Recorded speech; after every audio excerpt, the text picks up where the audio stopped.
Cool. Well then, my friends, last time we had quite a session. Yes, we did. So, does anyone want to recap what happened last time? I kicked Major Bugbear ass, and I got really mean to them about it. Who were you mean to? The bugbears or us? I was being mean to the bugbears. Like I was talking mad shit, but I kept kicking their asses. They got one hit on me, and I got so mad that I just like, fuck you guys. Yeah. Yeah, so we went from one big encounter. What's up? Just a curiosity, guys. Sorry, can you hear me just as well from here? Yeah, no worries. Yeah. Oh, awesome. I got some really cool Bluetooth headphones that apparently has a really nice mic, and I just stepped completely away from the computer, and I just wanted to see if it was if I had it set right. So very cool. That's good. Yeah, no worries. All good to go. Headsets or... Awesome. So we went from one major encounter. You all were resting up, bunking up for the night after inspecting the like large pond, making some wolf friends, whom Rayleigh named their leader Locke. Has developed a bit of a friendship and a bond. I believe Rayleigh and Reese rushed out the door and saw some bugbears coming out. Yeah. A bit of an encounter ensued. You handily took them down, no real struggle, and bunkered down for the night. You woke in the morning, feeling refreshed and bright-eyed, and you wanted to head on down to the glade where you had originally picked the 4 midnight apples. You got down there. You saw a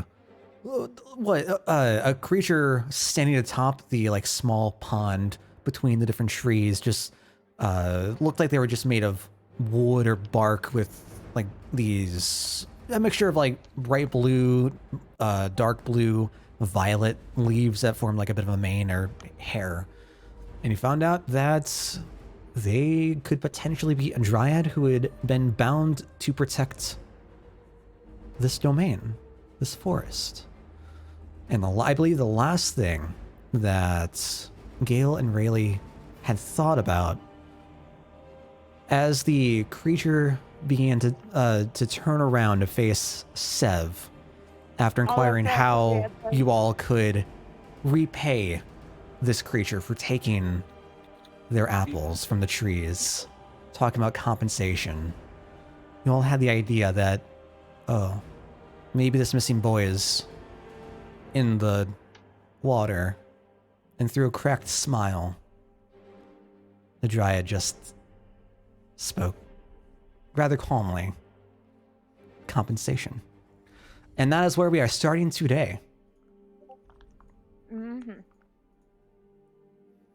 So, right here. Buck is a good boy.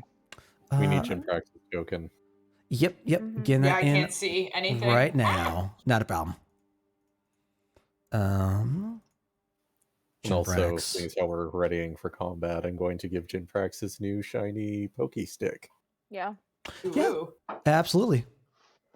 Oh, I never typed that up. That's okay. Dang. We can pretend that he'll give it to me next time, like he forgot to give it to me right now. Oh, no, that's fine. I just don't have like the description to like reference if you want to use it, but that's fine. The only thing I might need is just to have it on my character sheet to like auto attack.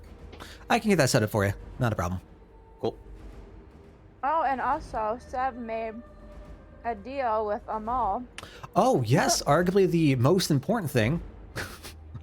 Right before combat started, Sev, feeling very unsure of the party's condition and status to fight, made a bit of a bargain, a bit of a deal with Amal on a split-second decision. Yay, infernalism. Yeah. I'd argue the most important thing Multi-classing is into how Warlock, cute Buck I is. see. Yeah. That's kind of just how things are playing out. And you know what? I'm just rolling with it. Like, here I was thinking all this time, what if I multi-class into Rogue? Oh, well, I guess it's warlock time. That's just how it happened. Sometimes that's how the cookie crumbles. Mm-hmm. Okay. So the bugbears are going to hunker down. Oh, I need to hop into the turn order too. God, yeah, go ahead, roll initiative. Sorry, we all did that last night. My apologies. That's fine. My character sheet is being weird. I took care of my errand, so I am all good now. Cool. Welcome back. For some reason, interestingly enough, it has all of my attacks 3 times. Okay. I was having a similar issue, yeah, except for mine was doubled, not tripled. Okay. Is a javelin a dex weapon or a strength weapon? Strength, I believe. Strength. Okay.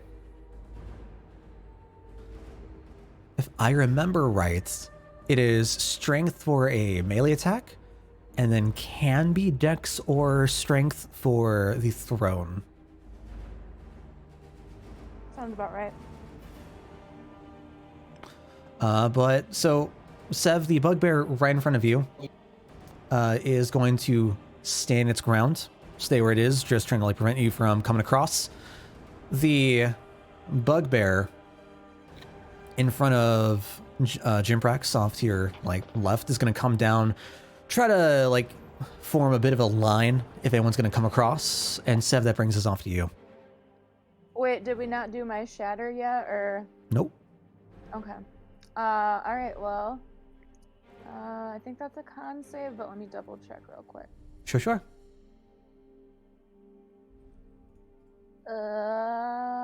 And Jimprax, we had a 10.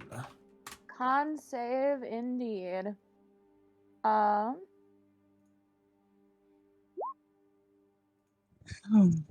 DC 13. I thought it was. Did we? Yeah, that's right. Okay, just making sure we added the intelligence. Yep. No worries. Okay, so yeah, we're good. And where are you centering it? I am centering it right there. So it will hit. We'll hit both the dryad and the bugbear that's right in front of me. Okay, and is that a cube? It's a circle. Radius sphere. Okay. Okay. Make me that con save. So we have our... It is electrical and he is on water, so I feel like it should work. It's actually thunder, not lightning. It is thunder, Oh. yeah. Unfortunately. It's force damage. Yeah. I didn't realize there was a difference. Because, you know. Actually, thunder is different than force, though. It is indeed. Thunder and lightning and force are all different types of damage. Thunder and lightning and force, so am I. Oh god. Not again. All right, and with a 20 and a 14, both pass. They'll be taking... God damn it! Was that half damage? Yeah, it's half damage. Okay. 7. I blame Final Fantasy for the confusion. Not too bad. Not too bad. Thundaga. What was the damage on it again? 15?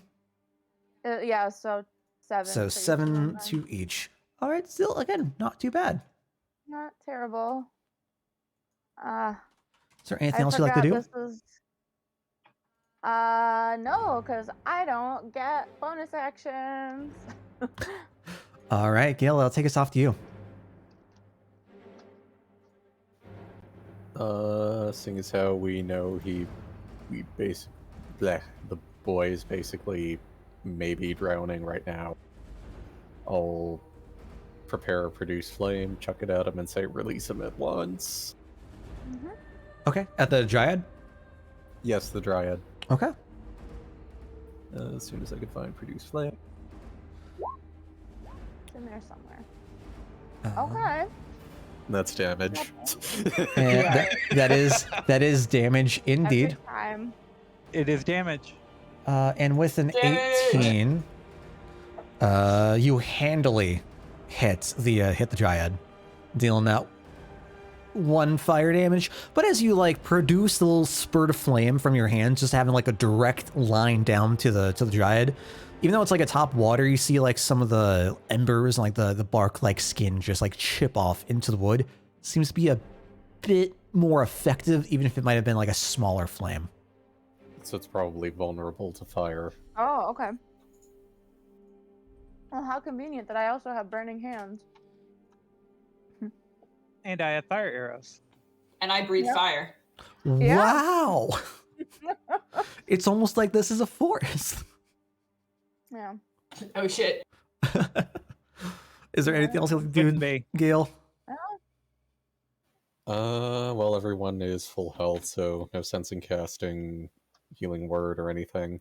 Not yet. Not yet. So I think I'll just remain Chill out. where I am.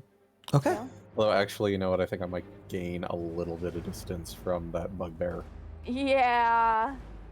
I wish I could do that right now, but I'm stuck. I'm just gonna stand here. It would be a instead. shame if Sure. I couldn't get people to move. Oh, right. Yeah, that's Forgot right. about that. Damn. You can either sleep or cast like hold person or something, right? No. No. I it's can do not. neither. Well, I can cast You sleep, can but do that's not sleep. gonna work. No. I can move Sev. Yeah. Oh yeah, you're I Like, forgot what I'm a it's called. glamour bard. yep. Yeah. All right. Well, that will Since they take just us. saved our asses fighting the carnies. True. That'll take us off to the top right bugbear, who's going to begin to enter the water into the pond. He's going to end his turn there. Jinprex, that brings us off to you. Okay. Well, we got a nice line here, so we're gonna fire breath. Yeah, Do it. Wolf. give it to me. Yep. Fuck 'em up. So that's gonna be a dex save for the bugbear in front of me and the dryad. Yeah, fantastic.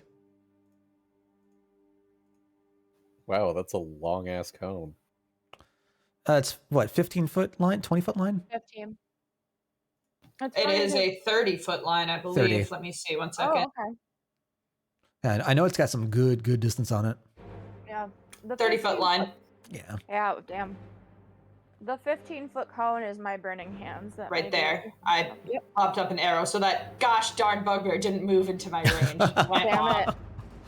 Oh I mean- no. You got 2 at once, and that's worth something. And that is a DC 11 dex Yeah, save. it's not great, but I mean, It's not bad for a racial ability.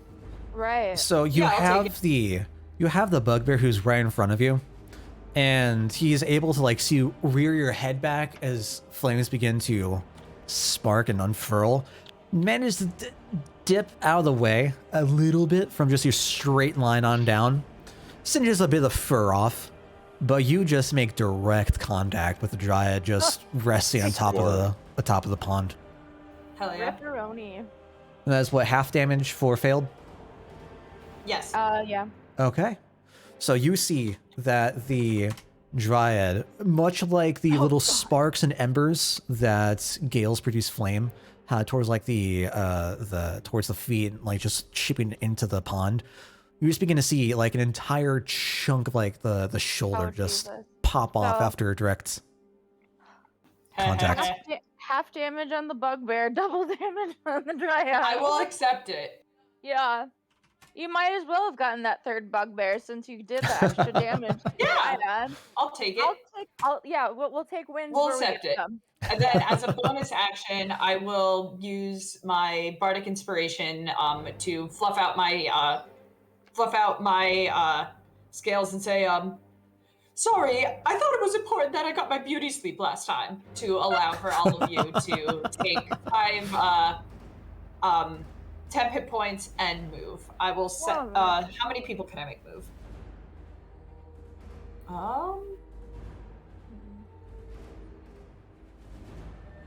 That would be 4 people can move. Okay. So let's give that to my allies. I'll stay where I. Actually, I'm gonna move as well. Sorry, I'll give it to everybody but Gale. Yeah, I'm fine. That's fair. I'm like the furthest didn't- away from everyone, so I'm good. Does the Yeah. doggy get to move too?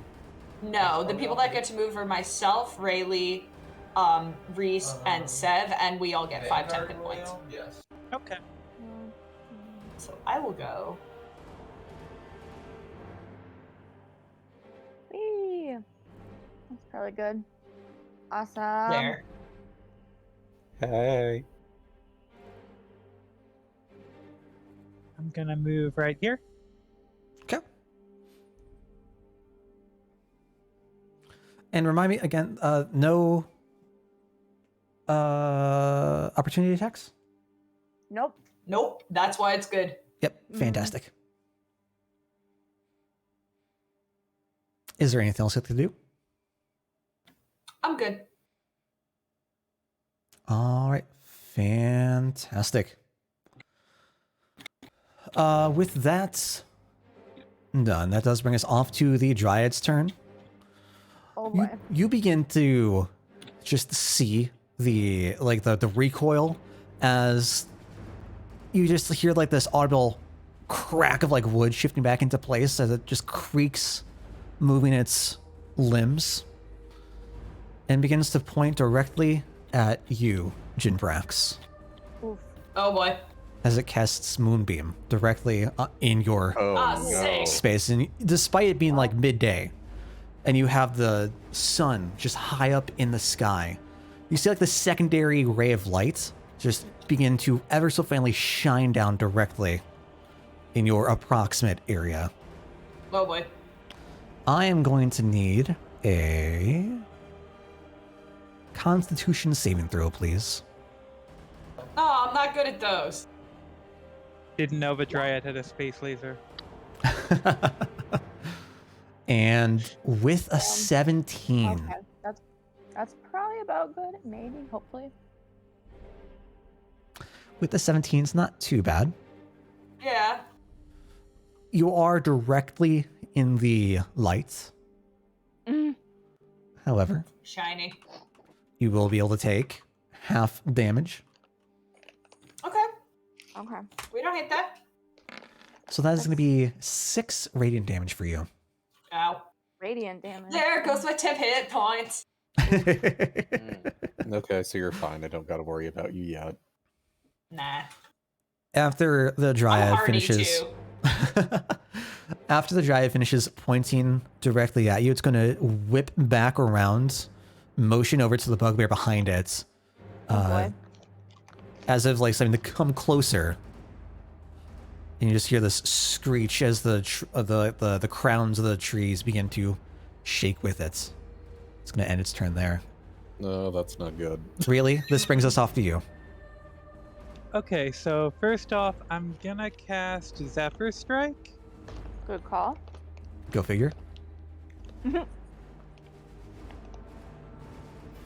And secondly, I wanted to be sure that both me and Locke can move at the same time, right?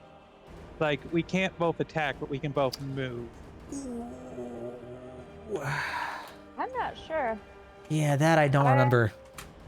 Like I said, I was a Gloomstalker, not a Beastmaster, so that's something that I don't know.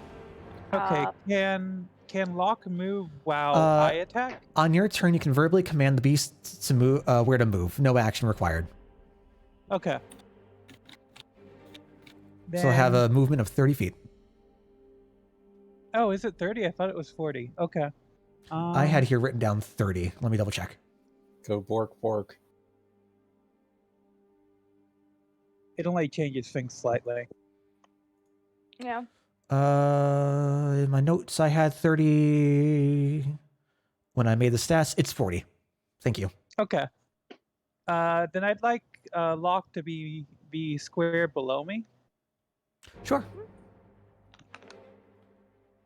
Right down there? Yeah. Fantastic. And lastly, I'm gonna want to use a fire arrow for this one. Okay. So I have no idea what it its AC is Fantastic. gonna be like, And that's going towards the bugbear? Yeah, and it's got the one from the Zephyr Strike. No, not the bugbear. The but Dryad. The Dryad. Okay. And yeah, you handily, as its attention is like going back towards the bugbear behind it, you size it up, call your wolf on over to get right behind you, take out one of your fire arrows, just let it loose, right in like a little crook of the back, like a twisted knoll, and it just goes up in flames. Was that 12 damage, 9 piercing? No, it's 13. With the one for the Zephyr force, Strike. 9 piercing and 3 fire. Starting to get into territory where we need to differentiate the damage types. Yeah. So we're dealing. Okay, so we've got the 1 force.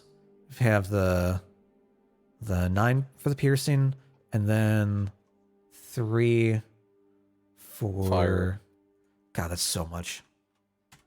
yeah. Fucking Rangers, I swear. Murder Ranger, Murder Ranger. New Jump Rack song. Okay. And my old But- group said Ranger was the worst class, and I'm like, y'all are dumb.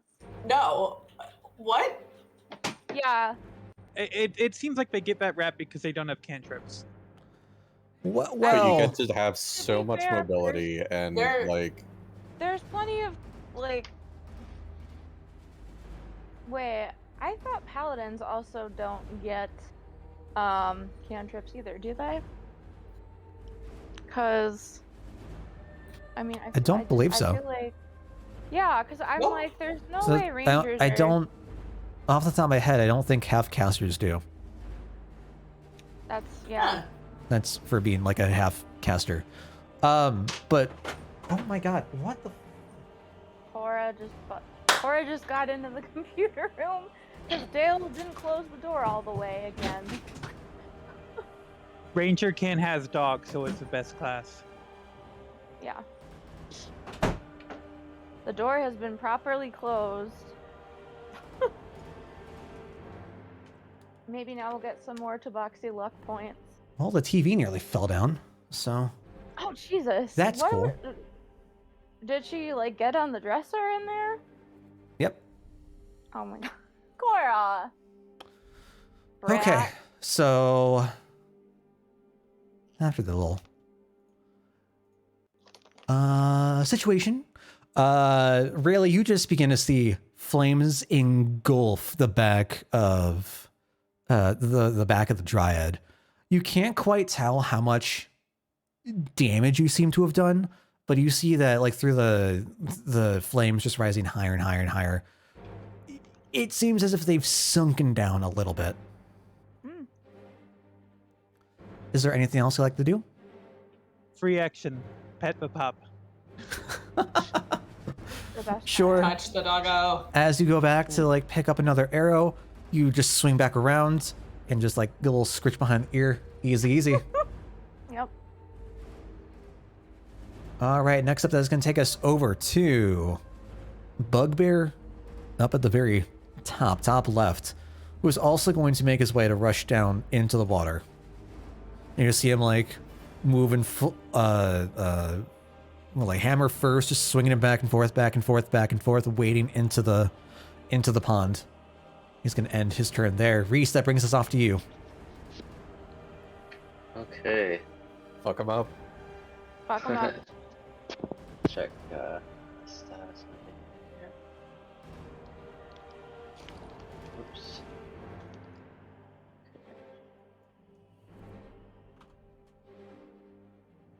Wow. Yeah, there's still. So is this map accurate? There's still 4 creatures around. There's 4 bugbears in the Dryad. Yep, we have the 4 bugbears, 2 in the water, 2 in front of the pond, and then the 1 Dryad up at the very like front of the pond. So when Don't worry, they're normally- outnumbered. Yeah. When I normally play any kind of tactic or battle strategy game, like the thing that does seem to work well is just have most of the time is have everybody focus on just one creature at a time instead of trying to spread damage around a bit too thinly. I feel like that's what we've been doing so far. Yeah, and it's like, even if something is wounded, it can still attack and still do some nasty damage. So if we could just eliminate it completely. Yeah, So on that especially note, with I'm dead just, spot. yeah. But, you know, So I'm looking. What is the weakest, most close to death? I kind of think the Dryad, because we've been focusing that one. Yeah, with right fire. now, Yeah. right now, the as you like take a quick survey of the land, you see that the bugbear to your immediate left is a little bit singed. It's like patting down its fur on its forearm that got a little bit crisp. The Dryad is reeling back, and you've seen just flame after flame after flame erupt from Yeah. its what appears to be wooden body, and it's beginning to like just take a knee on top of the water. None of the other bugbears really look as if they've taken any sort of damage at all yet. Right. And just a quick recap. The thing that we were talking to that was negotiating with us. Where is it right now? That said. It's on fire. It is the Dryad. It's at the very like start of the pond. So the thing that wanted the money and everything, compensation for what it lost, that's who we're attacking right now? Yes. Yeah, Is it possible that if Because we... it basically told us indirectly that he very likely has the boy underwater and isn't up to negotiation. Okay, couple questions though before I continue. Yeah. Is it possible that there is some sort of magic that controlled by this thing that is keeping that boy alive underwater, and if we kill him or it, could that possibly dissipate it? You know what I mean? That is certainly an inference you could make. Alright. because personally, I saw it more as like, if we kill the Dryad, I feel like the Dryad is holding him underwater, and I feel like if we kill it, then he will be able to like wake up or whatever. That's how I It's saw still it. But drown though, even if it's released. To Is be there- honest- Already drowned for all we Yeah, know. I will say that Sev did cast a sphere into the water. So nothing can penetrate that sphere, not even another human being. There was a major disruption in the water, is what I'm trying to get at. Can I just make a quick assessment? Like, is there a way to tell like the depth of the water? Like, we don't know his exact location, I'm guessing, right? Not the exact location. It does appear to be, despite as shallow as you remember it, it doesn't look very clear at the moment. But from when you were last here, you remember being like pretty clear, probably about like waist high. Oh, so even at its deepest level, it's not terribly deep. Nope. You know what? While you guys are taking care of this, okay. First thing I'm gonna do is I'm gonna, if I can get close. I'm sorry. I'm gonna need a few additional recaps here. This Yeah, guy no that we're wor- fighting that's on fire. What is his what's he loaded with? Like, what's his equipment right now? No sort of items. Just the body, and you see this like wooden humanoid like creature. Looks kind of like the twig blights that had popped out the past few times, just like gnarled bits of wood that form like fingers and arms and legs. It's got like two like horns sticking out of its head, and then like the leaves that form its hair and such.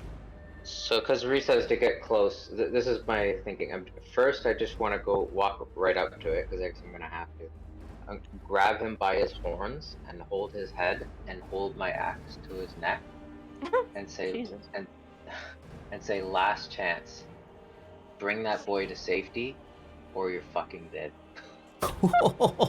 roll me an intimidation, I would say.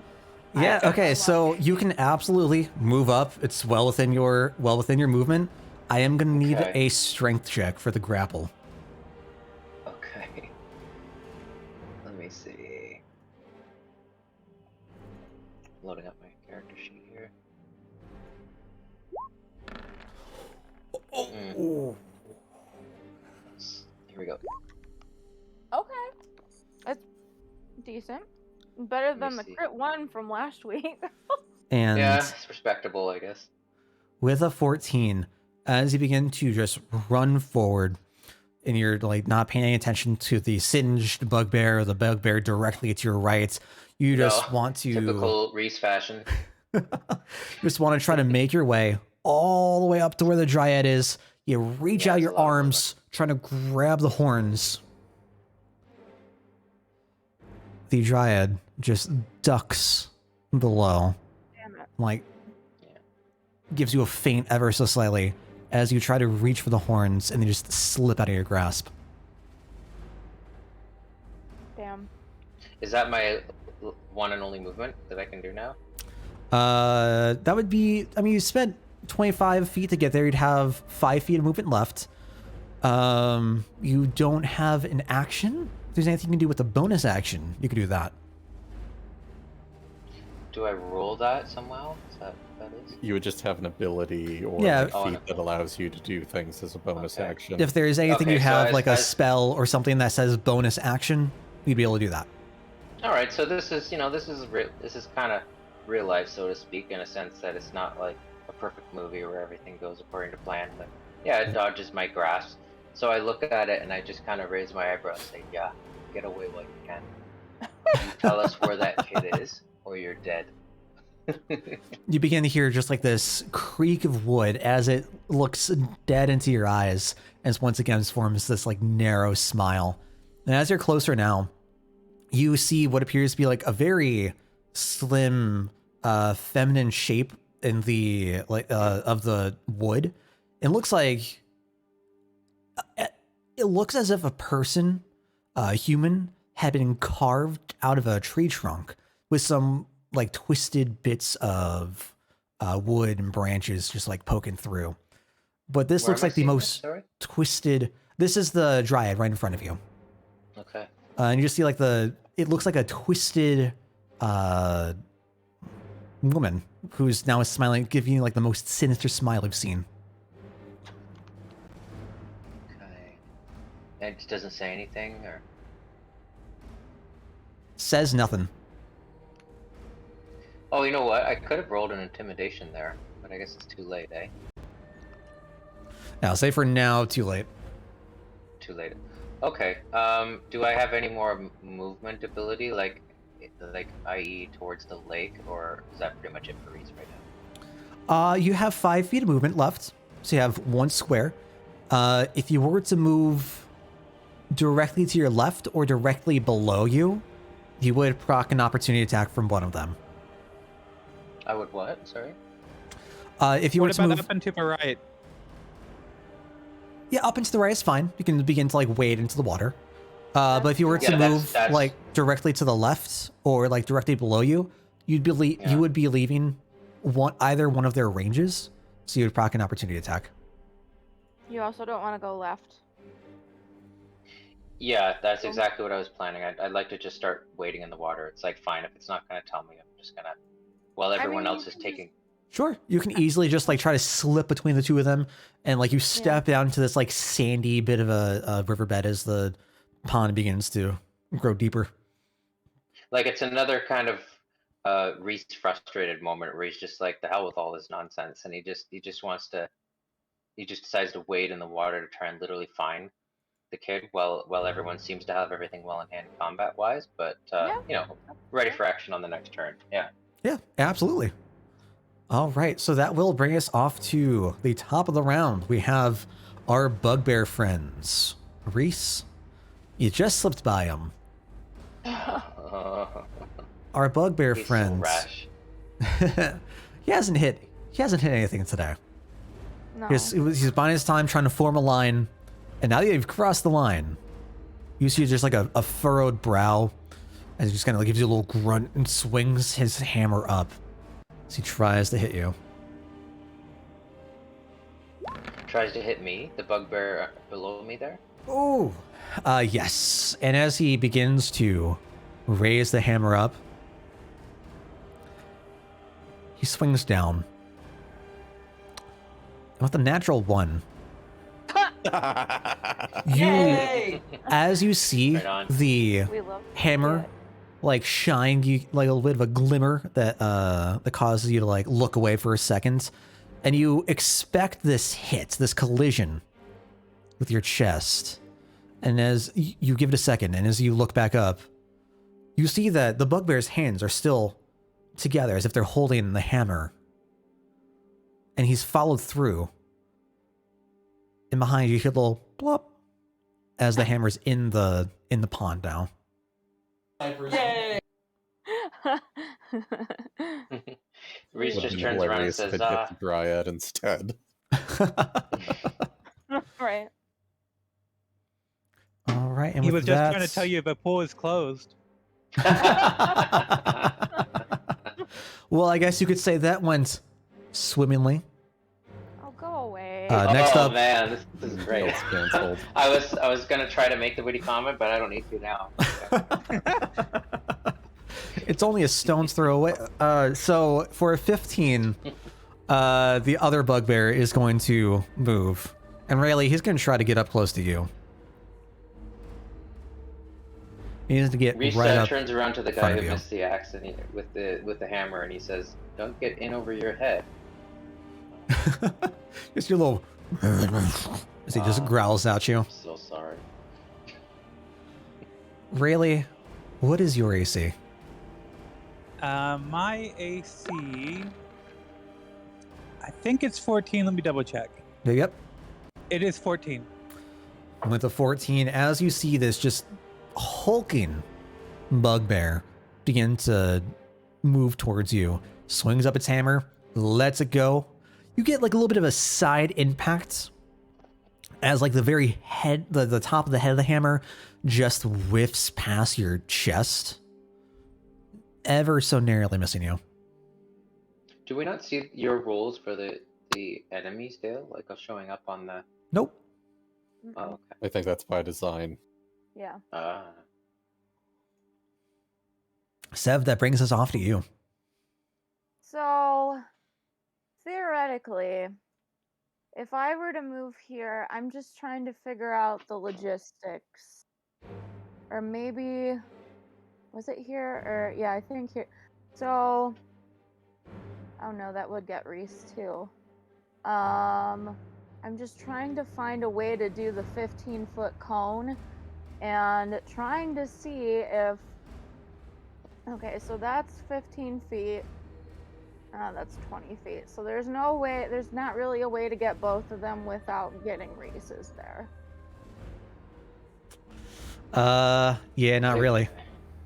If it's a fire-based attack, I mean, I can always just go underwater, I suppose.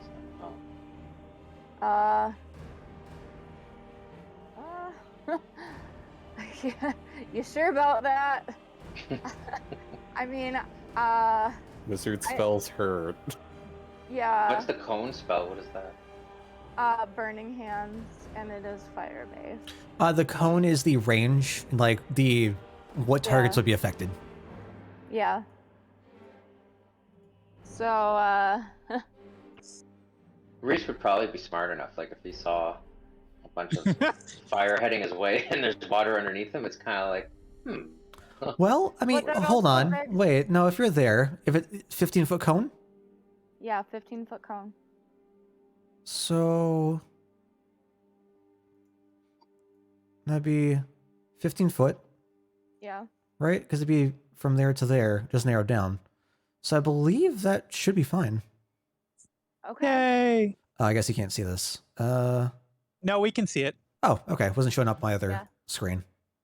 In that case, shit, I'm just wondering if I want to blow through my last level 2 spell slot here. Choice is yours. You know what? Fuck it. Alright. We know that this thing is not good with fire.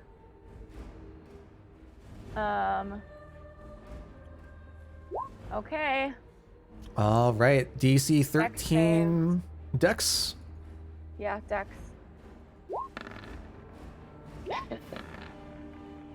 just tried one of the Discord backgrounds here. Okay. And that was a 13. Both do manage to like duck and slightly dive out of the way. of your burning hands as the cone just gets engulfed in the flames, just barely singeing both of them. Well, that's still 4d6. Okay, Have that Respectable. 8 damage a pop. respectable. There we go.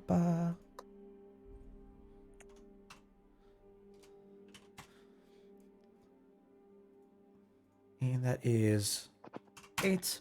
All right. So as you see this bugbear that's clueless. It just dropped its hammer trying to hit Reese, and you see it just like plop off into the pond behind Reese. And it's like looking around, looking down his hands. It just has this blast of fire that like it comes across its back. You see it just like try to pivot around and avoid the general brunt of the flames. And as the Dryad tries to like step out and dive and duck, you see like the one of the horns still catches bits of the fire, and it just sparks before quickly fading out. Is there anything else you'd like to do? Taunt the bugbear, because these things, like, I just know that bugbear word is gonna get around that I am really mean to them. like even though everyone that I touch gets killed, like they will know somehow that I am to be feared. Severana, taunter of bugbears. Now that's a title. Yeah. All right, Gale, that is gonna bring us back off to you. What are you looking at doing? Produce flame. Yeah, basically. And everyone's fine health-wise, so I'm not going to worry about healing. So, produce flame on Mr. Dryad. Or Miss Dryad, from the sounds of it. Yeah. Sure. Character sheet. Is that gonna be another? Oh, that's just an attack roll. Oh. Okay. Well. 18 damage. Makes up for the 1 from before. Yeah. it Well. does. Yeah. So, as you see, the Dryad just take like there's a quick flash of fire that ignites from the burning hands that Sev just produced. You decided to like try and capitalize on this, and you just produce a mote of flame, send it off to the Dryad's way, and as it's trying to like extinguish the flames from its horn, it just gets caught directly in the chest. And Jesus. you know, like you've been producing these motes of flames. You know their power. You understand how much oomph and weight they carry. But as you see the contact and just the explosion of contact as the Dryad staggers and like takes a step back, it seems as if that has been the most effective produced flame we've ever seen. Yeah, no shit. Yeah. Okay. So is it a burning stump yet, or is it still okay? It is looking mighty close to a stump. You see like this charred just spiral indent in its chest as it's like gives that little screech and tries to like pat itself down, trying to put out the flames. It is just not happy that it ran into all of us pyromaniacs here. Like, Yeah, like of seriously. all the people that could have come wandering in here to pick a fight, it had to be us. Fire boys. Da, da, da, da, da, da. So, I guess I'll just like ready a stance with another moat and end my turn. Fantastic. That takes us off to the top right bugbear, who's going to wade a little bit further into the water with its long arms, try to like reach out and fish out something. Oh no. And it's going to turn around and begin to run backwards. Does it have anything in its hand? You you see as if like its arms are raised, and like it seems like they're you can see like half of the lower, or sorry, the upper arms. You can't directly see what it has in its But in is its it chest. carrying something like a sack of potatoes, is I guess what I'm asking. It definitely seems to have some weight behind it, more than a sack Son of potatoes. bitch. It's okay. I got magic missile, guys. And I have a bow. If I Yeah. had to turn into Horsekill and chase after that son of a bitch, I will do it. Yeah. You have my magic missiles and my bow. And my horse. And my ex. Is there anything else Oh, you'd like to do, man. Gale? Murder that fleeing bugbear, but I'll have to resign that for my next turn. Yeah. Sure. All right. Or sorry. Wow. Yeah, that is. We are on the bugbear's turn. Jim Prax, that brings us off to you. All right, Jim Prax sees this guy carrying this thing and is just like, hell no. He's gonna rush over here. Boop.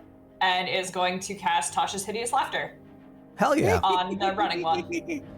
Hell yeah. Give it to me. Give it to him. So that is a, let me see. What is it? Wisdom? Yeah. Yeah. DC 14 Wisdom save. Wisdom save. Ooh, Nice. Bugbears are dumb. These bugbears are not good with wisdom because they got totally wrecked by Toll the Dead last week. So. And Yep, so let's see if I can incapacitate this guy and then maybe get a look at what he drops. Yeah. so as you round the corner of the tree, like you skirt past some of the branches, you get to the edge of this pond, and you just like start strumming along, casting Tasha's Hideous Laughter. You see like mid-dash, one leg just slowly burgeoning out of the pond. You hear the strangest bout of laughter you've ever heard as the bugbear just erupts. And as it flings its arms off to the side to like put them on its hips in a guffaw, it just plops down whatever was holding this in its arms. And you see a gigantic splash in front of it as the water starts to ripple. Oh. You can make out various hints of green, as if you can see like a light green, mid-green hood. Okay, so it's definitely a hood, so I can assume humanoid. That would make Like sense. something wearing clothes. Mm-hmm. Yeah. All right, cool. I will give Reese Bardic. Sure. Absolutely. Bardic inspiration. Is there anything else I'd like to do? I'll probably use a free action to shout. I don't know if it's our boy, but it's definitely someone. Watch us dear. rescue someone else again. Again. Oh my god. Fantastic. So that will take us off to the Dryad's turn. And Oh, it's Reese, probably pissed at me. Yeah. it's going to finagle its way right Oh, beside you, no. Reese, as you see it begin to just dive into a tree. Oh shit. Opportunity attack? Yeah. And it just Dive into a tree. Mm-hmm. As it begins to like move around you, it begins to jump and take off. And as you see both of its arms like come together like a diver entering the water, you see its body just collide with the tree as it moves straight inside. Oh, Tree Oh. Strider. Say, So it's inhabiting the tree? Is that what's happening? yep. You see it just dip right into the tree. You don't see anything past it. You do get an attack of opportunity though. Yes. Kill it. Kill Yeah, it with seriously, axe. Get a Yeah, crit and then I mean, hide of it. all weapons to have right now, an axe for a Turn tree. it into firewood. Yes. Yeah. Get So that crit hold on, let me and then see. smite. Can I add anything to this attack, or should I just simply attack? Well, just go ahead and give me the attack. I think you'll probably be able to smite on an attack with opportunity. So, Yeah. Smite this bitch. I think I roll for the Right. opportunity. I just click attack. just click attack. Just Yep. roll that attack. Yeah. It's like a normal Now, I attack. do have a 5 athletics. Does that matter at all, or just Nope. Just do the. No. All right. With the great axe, right? Here we go. Crit. Yes. Oh my god. Yeah. Ooh. Go ahead and Right roll me bracket. roll me some damage. That 22, it absolutely connects. I'm rolling a damage. Yeah. Yep. Click the How do great I do axe. Click great axe in the Roll20 chat. Yeah, I just did that, and that's what I got there. In the Roll20 In chat. the chat? So in the highlight the Roll20 word chat. great axe. Oh, cool. Okay, here we go. Oh. Boosh. Okay. Ooh, boy. Nice. Jesus fuck. I don't know if it Finally. will live. I haven't So- had a good axe attack And you in can a while. smite it That feels if you good. So- want. Smite it. So, yeah, if you wanted to, you could try to smite it. Can you guys educate me on what smiting is? Should be off on your character sheet towards the bottom right-hand side. I believe you can spend one of your spell slots to do extra damage when you land an attack. Yep. Cool. And just definition of a smite, like what is this I'm doing? If you Radiant take a shield. look, on the question. right-hand side of your character sheet, you should Yeah. see some of your abilities, and whatnot, lay on hands, divine sense, etc. Down there is divine smite. Click it. So if you click on the cog, or if you click on the comment bubble, I believe it should pop up. Oh, yes. Okay, here we go. Ready? Looking comment bubble. Fantastic. Did that do something? Yep. So you can see it over in chat to read up on if you'd like. Currently, you only have first level slots. You can spend one of those to deal an extra 2d8 damage when you hit an attack. So I'm getting the vibe from the team here that that's a good idea. Definitely. It is the bread Okay, and yeah. butter of a paladin. Yes. Oh, cool. A divine Like, that's smite, gonna be right? your- I'm smiting it for its evil. Yeah. Repent from your sins, you foul tree creature. Yeah. Basically. Fuck. All right, up. yeah, let's do it for sure. Do that 2d8. So I'm rolling that now. Yep. Yeah. So in chat, Okay. there'll be /roll space 2d8. 2d8, 2 dice, 2 dice, 8-sided dice, 2 of them. Yep. Yep. Okay, here we go. Nice. Okay, You plus- just straight up double your plus damage. 9, That's plus- fantastic. Oh my god. So we had a 21. We're at 30. You just did 30 damage, my guy. Oh Well, my. it was only the 9 because it didn't crit. Oh, right. Oh, right. Okay. So yeah, still straight up doubled your No. damage, which is fantastic. 9 plus I 12 knew this plus axe was 9. good for something. But it's not 12 though, because there was no 12. advantage. Oh, okay. But with Yeah, I think you just have it toggled 18. to always roll advantage. 18 is great. with an 18, as you just see this dryad cruise by you, try and take a dive into the tree, you whirl back around. Before Reese does this, he just says, "Oh hell no." Yeah. Your reflexes have vastly improved over your time since you first started your travels here, and you just with one hand swing your axe around, trying to catch it. And as you're rolling around, you place your second hand to direct it, and you just catch it right in the back. As one hand tries to stretch out a little bit further, the dryad's hand tries to stretch out a little bit further towards the tree. You can see a finger touching the tree as it just falls limp on the grass. Oh, Wow, so that was enough then. beautiful. Look at you go.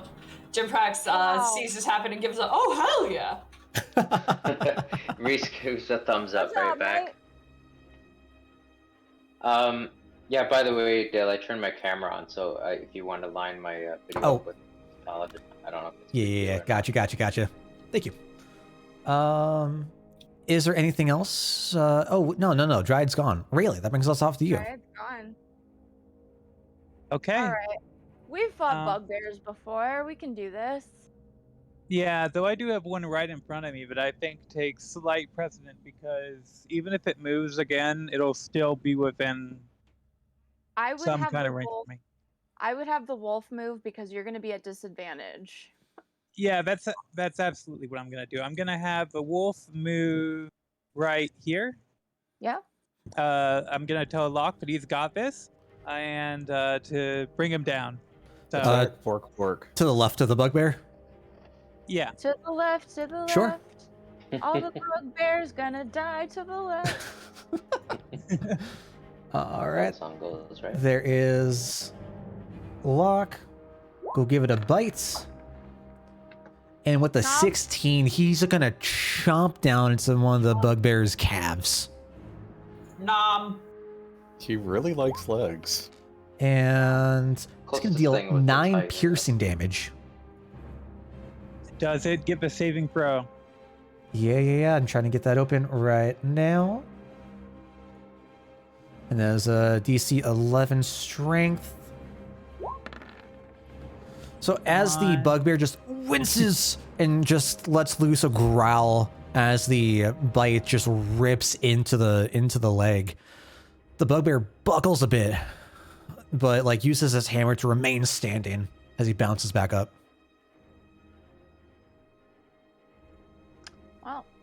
Okay. Still got that damage. Is there anything else you'd like to do? No, I think I'm good. All right, so that's going to take us off to the bugbear you just attacked. Oh God. All right, he's going to, as he's wincing, he just looks down, shakes off the wolf, and he's going to raise up his warhammer and slam down.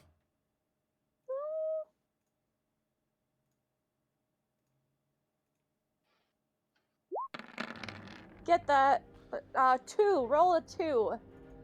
And with an AC of 13, really, you see that Wolf actually has an AC of 15. I thought because doesn't it get 2 from me? does it get to? I can add that in to the sheet here. All right, still with an AC of 15, just connects. And as you see that the wolf had just moved and repositioned itself and just took a giant chunk out of the calf, got shook off, and as the wolf was distracted by the like dangling bugbear leg, the bugbear just slammed straight down, catching the wolf across the side of the face. It's gonna be 11 bludgeoning damage. If anything Doesn't that happens mean to he's this- down? Oh no. Doesn't he have 11 HP? Am I right? If anything happens to this wolf, I will murder Yeah, every bugbear in this seriously. room. Lock. I will murder Do Dale. companions go And down, or do as- they just die? As it connects, Oh god. you hear the bugbear just let loose a heroic snarl. As soon as the hammerhead just leaves a clean swing across from Locke, you hear a little whimper as Locke just slumps down to the ground. Gale, go heal. Do I still have that healing potion, Dale? I Do healing You do. potions work on dogs? So That's a Reese, good I'll also question. say that you have an ability called Lay on Hands. Yes, you do. Oh, right. Oh yeah, I'm a paladin. Here we go. Finally. Okay, just let me know when it's my turn. I have a calling. Which actually, I mean, with lockout, Reese, I mean that brings us off to you. Oh, perfect timing. Yeah. It is going to be a fair trek between you and Locke, though. Yeah, it's worth it. So I'm going to go. First thing is I'm going to kind of hold out my axe and point it to what was the creature that attacked it? It was. It is the bugbear that's directly next to it. Is the bugbear able to like understand language? Are these things like? It might be better if you leave it to me because I'm within 60 feet and I can just what I cast was healing word. thinking. Yeah. Yeah, but I do think that they speak They speak Goblin, right? Yeah. So they Would yeah, you they, speak they as well. speak Goblin, Okay. and I mean, you had a like conversation with it in broken common outside the building last Okay, time too. so I'm gonna do two things. I'm just gonna talk to Gale. Just say quickly. I'm just gonna yell from like with my, while I'm knee deep in water. Just be like, just assuming that Gale is gonna revive it, like without even Oh yeah. seeing him doing it yet. I'm just gonna look at him and be like, Gale, let me know if you need help. I have some divine powers that might be of assistance. And then I turn to I turn to the bugbear and make sure that it's aware of my, what I'm saying. And I just look to and speak. It's in Goblin language, right, Gale? Yeah, you can infer that like it would speak Goblin. It looks like a larger, like a larger humanoid, just furry goblin. Each turns to him and he says, "You may not realize what you have done, but you're going to suffer."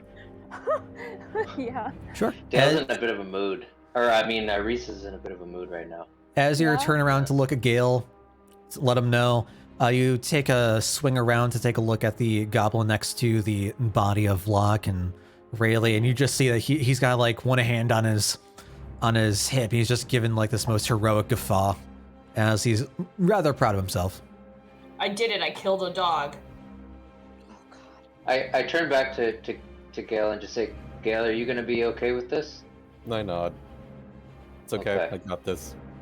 All right, and I'm actually just gonna stay focused and not be too. And I'm actually gonna try and continue to search for the boy, like where the protection shell is, and just see if I can get a sense of where he is. Okay. Go ahead and give me. If you're gonna try to take a look, I'd say it's gonna be an action to like try to look in depth. If you wanted to attack, you could do that instead, whichever you think is more urgent. Wait, why is my character sheet not showing anything anymore? Oh wait, core, okay. Investigations is 0. That's not good. Oh dear. I'd say for like looking around, try to like get a glance, it's gonna be perception. Yeah. Perception.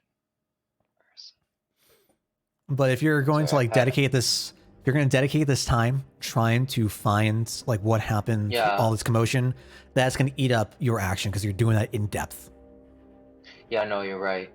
So as long as Gale feels confident, he's What's up, got Niazi? Hope you're doing this well. not only healing the thing, but being able to handle the creature nearby. Are you as long talking as about that's the one near you or near Hemlock?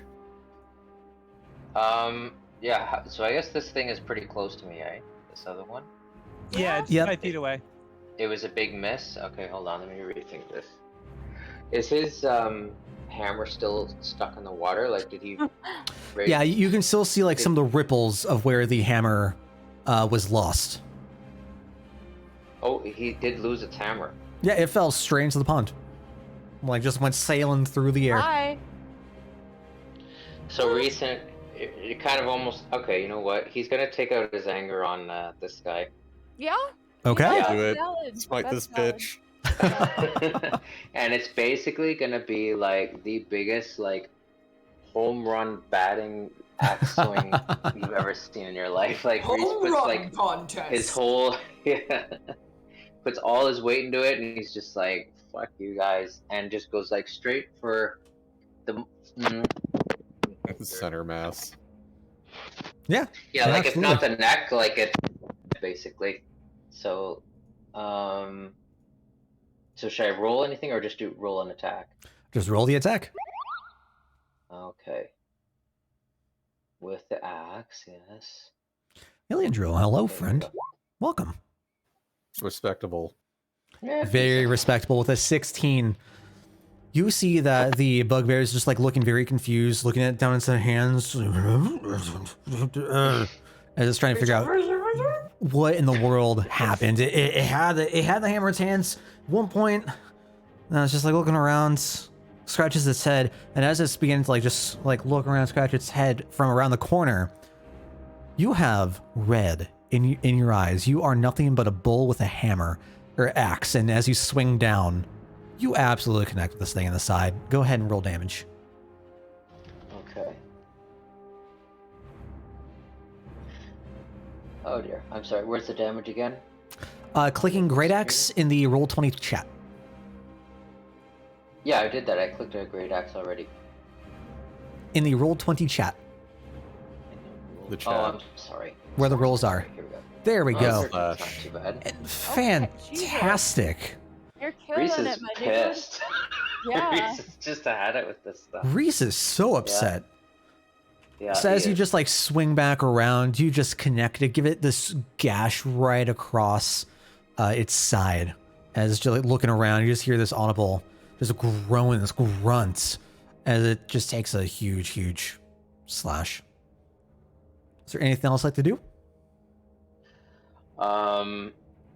What's up, Alien? Thanks for stopping it through. Reese honestly Welcome just on in. kind of like takes kind of a deep breath / sigh and just sort of prepares himself for a retaliation. Just like, yeah, I dare you to try something. I double dare you. I double bugbear dare you. Double dog dare you, yes. All right, that will bring us back off to our bugbears. Wolfmaker. Up at the very, very top. It is going to rush over to you, Chinprax. And you just see it coming lumbering straight through the water, Uh-oh. splash damn and it. splish splash and taking a bath. All right, I got a plan. Okay. As it throws its hammer down to the ground and takes out one of the very no. familiar. Oh, you haven't seen this. Oh, It takes out this floral javelin. oh, here we go. As it's going to The try. same kind of javelins that we found. Yeah. Yep. I am very Yes, wait. curious as to. All right, we'll see how it plays out. Okay. Bugbear. There we are. So it still gets close even though it's throwing a javelin. Okay. It doesn't have to be thrown, but the thing it's about to do is not a thrown-based ability. So Thrust, that's I guess. So, Jimprax, what's your AC? 15. So it is going to, with a 20, it's going to Oh, fuck. Nat 20 or unnatural? dirty 20.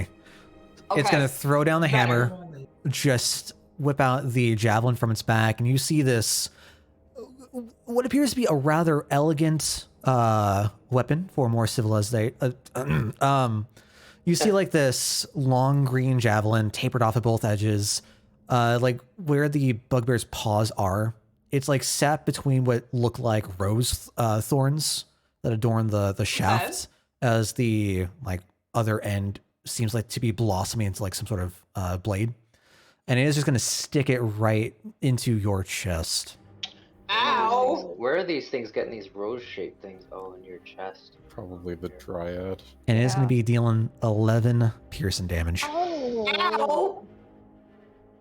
Okay. I'm close enough. I'm Okay. close enough for divine healing once it gets back to my turn. And as it begins to like thrust it towards you, it's just going to keep walking, looking directly into your eyes and your practice as it snarls directly at you. Let me see if hideous laughter stays. Yeah, gotta make that contact. Alright, we pass. We're It's good. just me. Just barely. Okay. Fantastic. And it is going to end its turn there. Ow. Jiprax bleeds. Fantastic. That takes us off to the Laughing bugbear. Yep. Yep. He Okay, laughed. laughs. And I just got rid of that screen. What's I up, didn't Jacob? realize Welcome on that, in. Hope you're doing well. Reese was using a green screen, so I just thought his room actually looked like that before I know. Oh yeah, we just installed that natural burning fireplace. And the plushie in the back of the Discord logo. Yeah. I'm sorry. What is the save? Is that a con save? Wisdom save? Wisdom.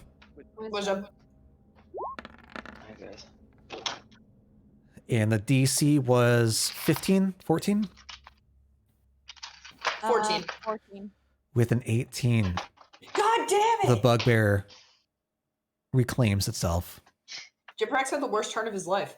It's okay. I'm But I on the believe it is job. it has to make the save at the end of its turn. Yeah, it so it doesn't passes. do anything this turn, yeah. Sev, that brings us off to you. All right. Well, I do not want that bugbear to go anywhere.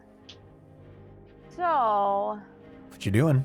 in order to keep that from happening, it is going to take pop, pop, pop. Okay. And that's for the bugbear that had a hideous laughter? Yep. Okay. So that is what? That is 3, 5, 9 points of force damage. Yep. Shit. I should not be running after this thing, but just so that it does not get away from my range, I am going to... I'm gonna move over here. Well, actually, I'm gonna move like in the tree. God damn it, hang on. I want to move in the tree. Just need to move my screen here. I'm gonna move here in the tree, Okay. and I am going to watch there and make sure it doesn't get too far away. Sure. Yeah. Absolutely. Another question though, so I don't know if you've noticed, but I have intentionally not made any attacks that require a roll from me since I am in sunlight and it would be disadvantaged. However, when I am under the tree, does that help give me enough shade? I'm going to say no. Okay, that's fair. Had So you to still have ask. just bright sunlight on all sides around you. All right. Well, that's fine. I have plenty of things I can do that don't require that. All right. That will So- take us off to Gil then. Okay, first things first. Kill the puppo. Yes, healing word on Doggo. Okay. And I can do it from here because it's 60 feet. 60 feet. Mm-hmm. Go ahead. Give it to me. Yeah.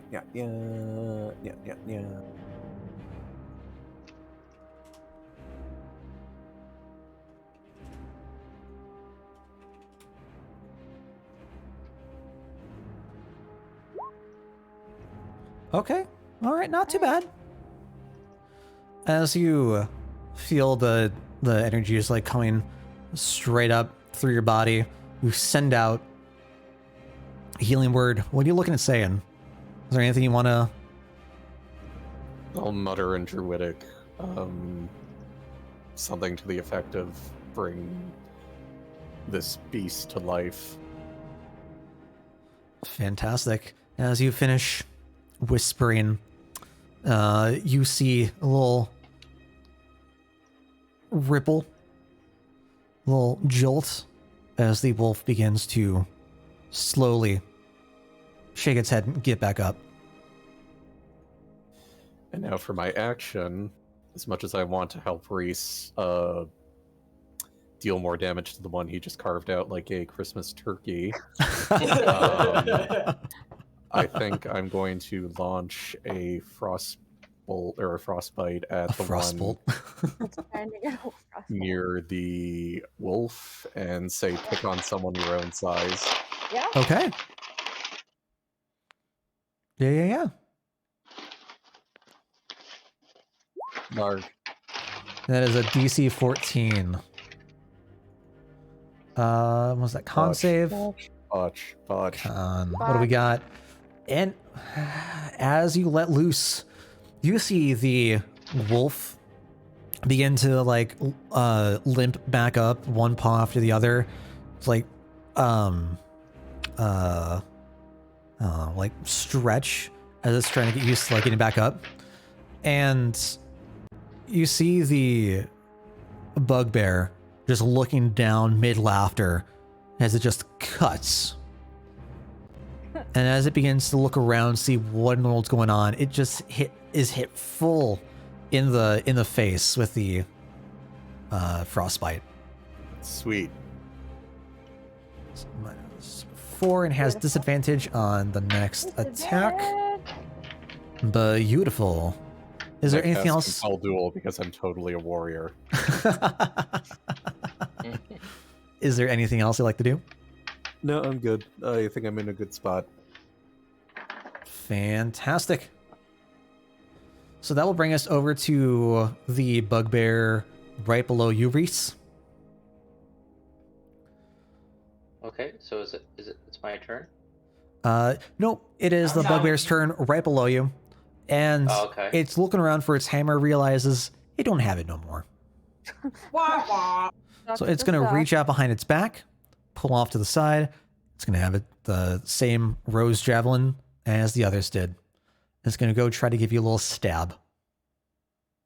Alright. Good luck. Yeah. Yeah, it's going to need it. Yeah. Come on. Anytime. There we go. Ooh. And with a nat 20, it is going to crit. Oh god. Uh-oh, it got the luck it needed. Fuck. So, Reese, you're like taking a look around. You're calling out to Gale. And you're concerned about the popper. You see everything going on. You see the frostbite erupt from Gale's arm. And you're a bit distracted. And the bugbear uses it to its advantage. It sees your eyes directed off to its left, looking at the other bugbear. And it's gonna try to get between the different plates of your armor and just thrust inward. And you just feel this immense pain as it begins to just be wedged between bits of your armor, dealing 22 points of piercing damage. Oh my god. Shit. Are you still up? I have to check. That's intense. Oh my god. 22 points of what damage? Piercing. Of piercing. Wow. So I'm at 30. So 30 Oh, minus crap. 22. So you're either gonna have to Anybody? lay on hands yourself, or I'm gonna have to get Yeah. up there. Yeah. Did you discount the 10 hit points I gave you? True. You do have the 5 temporary. So that would Oh, be you're right. 40 40 minus 22? 35 minus 22. 35. 35 minus 22. Okay. Yep. Does anyone want to calculate that? Because I'm too drunk. If you click on your character, you should see 13. three bubbles 13. atop the character. If you click on the red one, you can input minus or plus to represent damage and healing. Right on. Okay. Well, we got it at 13, so I inputted it in the character sheet. Yep. No worries. Yeah, so just let me know when it's my turn, and I guess we'll go from there. Absolutely. And with that, it is going to use its bonus action. And you hear just a little rumble in Goblin Race. And I need you to make me a DC 13 dex save. A 13? What is that? Roll Sorry, me a do- dex do- save. So when you click on the character sheet, off to the left, you see the ability scores. I need you to click on dex. Is it? I believe that's what it is. Oh. Hold on. Let me see if it's categorized differently. Yeah, saving throws.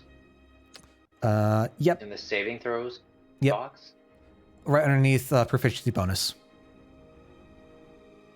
Yeah, so yeah, in typical Reese fashion, he's thinking that he's the shit and we'll never have to deal with this. But he's only got a 1 dexterity, so Maybe a bit less shy. Okay, well, you got that 20. Hey! Perfect.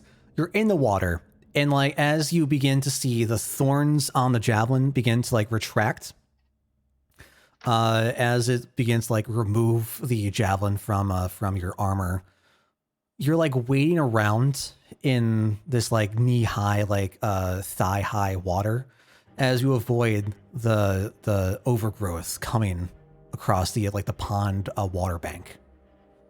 So you are fine right now. Okay. Nat 20. And it's gonna end its turn there. Jinprax. what is your current hit points, Jinprax? Me? Yeah. Out of my limb total, I would say I have about half. Half of your total? Limbs, yes. I have 2 out of 4 limbs, I would say. What is that? Sorry, what does that mean? 2 out of 4 limbs? Sorry, normally, I don't know. It's just me being gun. I've got. I don't. Dale, am I allowed to say my exact hit point total? Yeah, sorry, Jill. I don't even know if again that's an. That's why I said 2 out of 4 limbs.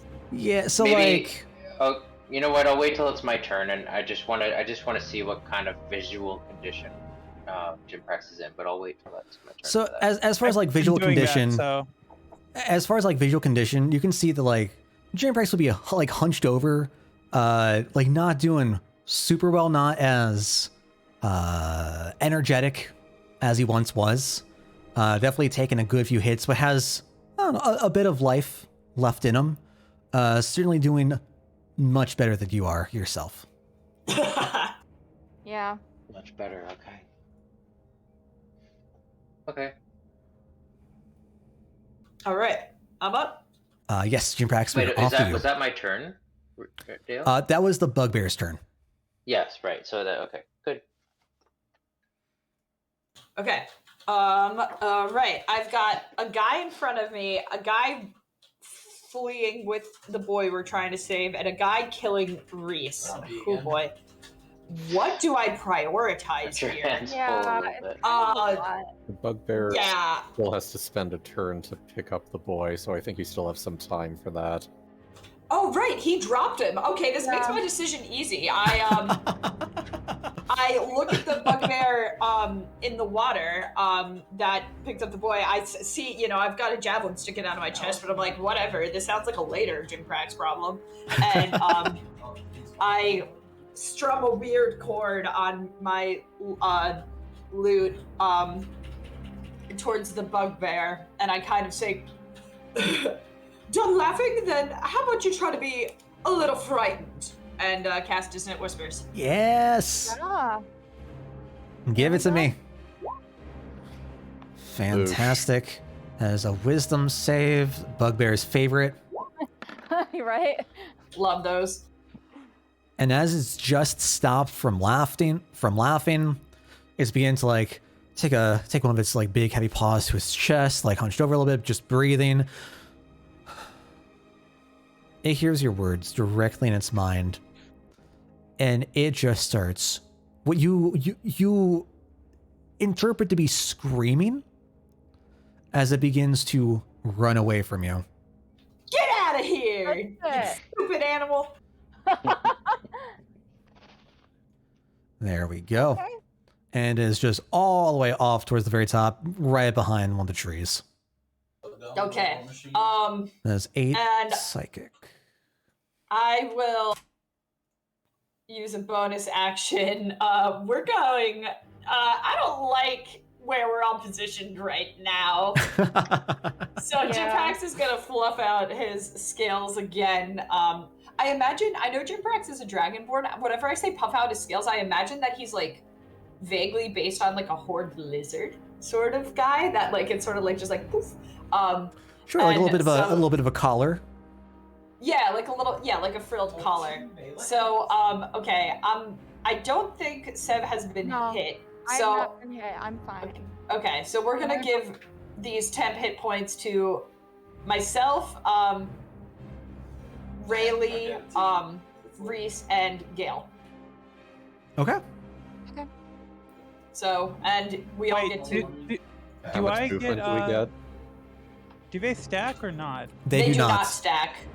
So do then you I don't, already I have don't them? need it. Yeah, I already have him. Locke doesn't have him. Yeah, All right, then I'll give it to you. Then I'll give it to Locke. How much movement do we get? 30? Sure. Your full movement. It was more so Rayleigh to get you into not melee range. Yeah. But Yeah, but I have Zephyr Strike, so I'm fine. okay, Yeah. yeah. So all right, then I'll give it to Locke. Yeah. And yep, so that's the squad that has it. Cool. Okay. Get those temp hit points back. 12. And you get 12. GTFO. Yeah, I'm a somebody caster. go after the boy. Yeah, good It call. was gonna be me, but I'm not gonna be able to lift him out of the water, so I'm just gonna keep watch and see which bugbear This moves next. this sounds Sure. like a job for Jeffrey. So Jim Prax absolutely dives into the water, despite the fact that he hates water. Oh, wow. Yeah. Whoa. I'm just going to Gale? position myself here so that I can heal anyone, basically. And That's where I'm at with the tree, except I'm doing damage. I'm gonna make this simple. Just move Locke up his full range, like Sure. just Okay. upward.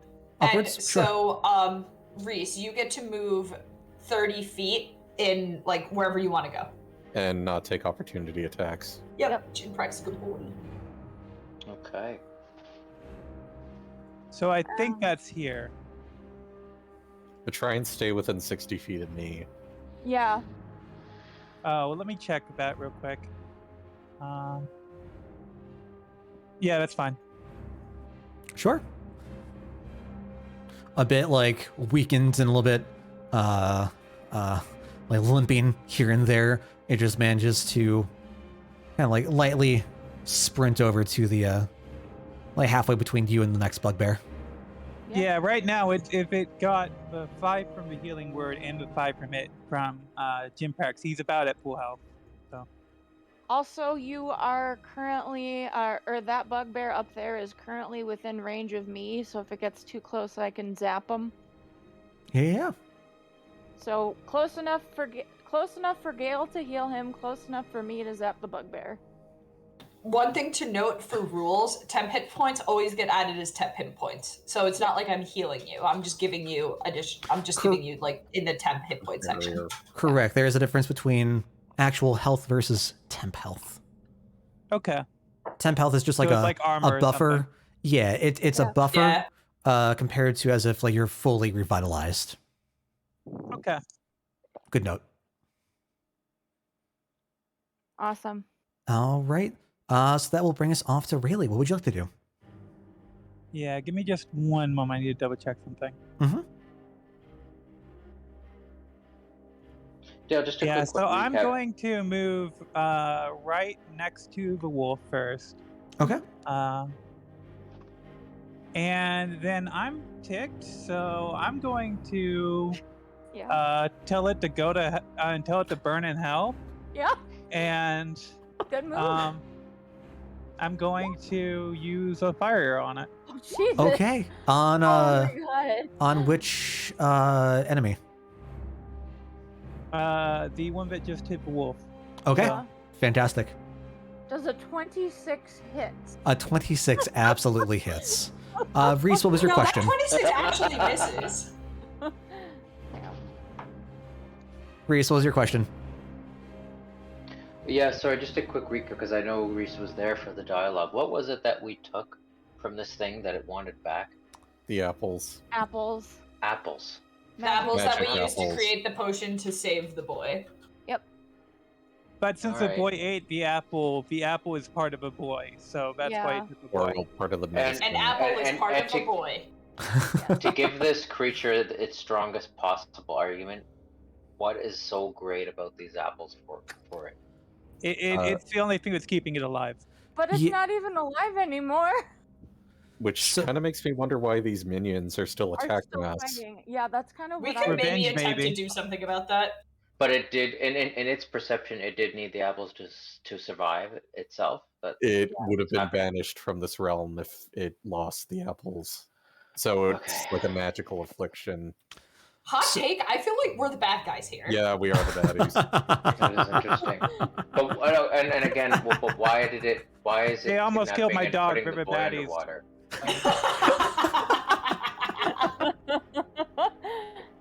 But what does the boy have to do with this? Okay, so Because Hey, the medicine was in the boy, which contained the apples. My thinking is, I mean, this isn't for sure, it's just an inference.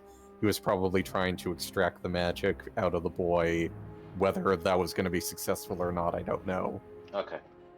Yeah. yep. So what Gale and Rayleigh have deduced at the end of last session, there have been stories and rumors of these woodland beings that have been deigned to be protectors of like a realm or domain. There have been stories of beings that were cursed or doomed to fulfill those positions due to whatever circumstances. And if they weren't able to make a pilgrimage back or journey back to where they had first been bound to the location perform some sort of rites, then they just like fade away into this limbo-like state. Okay. All right. So really, with a 26, you absolutely connect with the bugbear, A Roxy luck point. and that is what 7 piercing and 1 fire. Yeah. Fantastic. You just see this like little poof of flame as the arrow connects in the shoulder, and it like just pats out a little spark and rips the arrow out.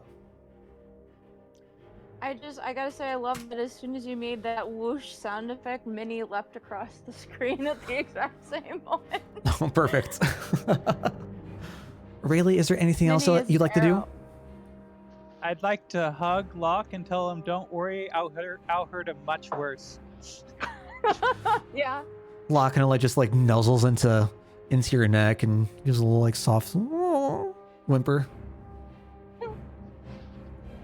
All right, and that will bring us off to the bugbear that you just tried to hit. It's taking a look around. It sees that you're far away. Well, it can move. It can't move that far.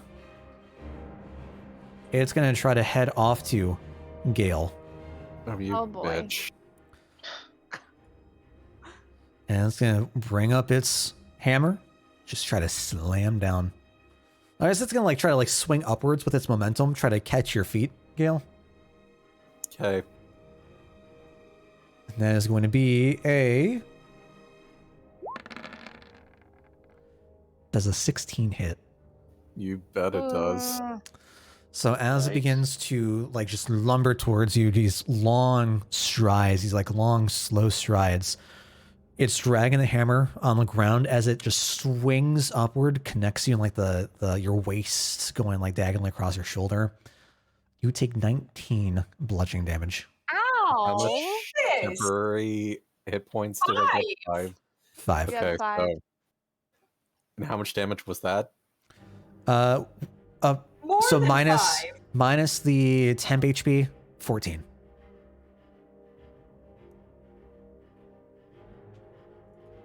You good, buddy? I'll have to deal with this myself. Yeah. I do have potions if you want to save a spell slot. Nah, I'm good. Okay. You rolled with disadvantage, right? I did not. Oh, Thank you for that. Shit. Thank you for that. Oh, I was thinking about it beautiful. and it completely left my mind. It rolled a nat Okay. 1 for the disadvantage, by the way. Yes! Oh, So, it's got the Fantastic bucket call. point. let me go ahead and I got rid of the... This was very helpful. Yes, it was. I'm glad I frostbit it. Yeah, great. Yeah. With an Be 11. less sad. And I get to keep my temporary hit points, Okay. too. As it begins to like try to swing upwards with the hammer, with its momentum, it pulls up a little too far as it whiffs and like you just like sidestep the swing. I need it to make a dex save. All right, and as it begins to like whiff and follow through with its swing, it starts to lose its footing before slamming its right foot down and regaining composure. And it's looking directly at you, just snarling as you get back into position. This will Battle be stands. the end of its turn. Reese, that brings us over to you. Okay, what was the original creature we spoke to? It Are is we still very in dead. Sapples? Yeah, it's completely the dead. original creature was the like blue violet leaf dryad, who is laying down in front of the tree that you had splintered. Right, and these other creatures, like they're just its affiliates basically. Like are they sort of its underlings or what's happening? Its peers? Like what? I just want to get a relationship here. It called out and they came down from the trees. What came down from the trees? The bugbears. Okay. More agile And than there's, they look, huh?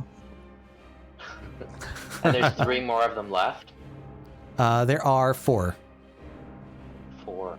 Are they all under the same threat of like the lack of apples? Is this the same thing they're dealing with, or is it We just have one thing? no idea. No idea. No idea. I have no idea, but one of them is going to die. Yeah. A All right. terrible, terrible death. Reese, can I roll a persuasion, and I'm gonna actually engage in a verbal explosion here. Yeah. What Can I what do that? what are you trying to do? Basically, what I want to do is try and throw some sense of what Reese would call reason out into what's going on right now. And basically, what he wants to do is I want to look at least one of them in the eye, and just be like, it's like, look at what you're doing right now. And it's just like, I just want to say something like, listen to me, creatures of this of your ilk. Say, like, desperation can make people justify all kinds of heinous acts. We understand the theft of the apples and how devastating that is to you. The moment those apples were taken from us or whoever, that makes you a victim. But the moment you infringe and capture an innocent young boy to desperately try and recoup what you've lost, that makes you a motherfucker.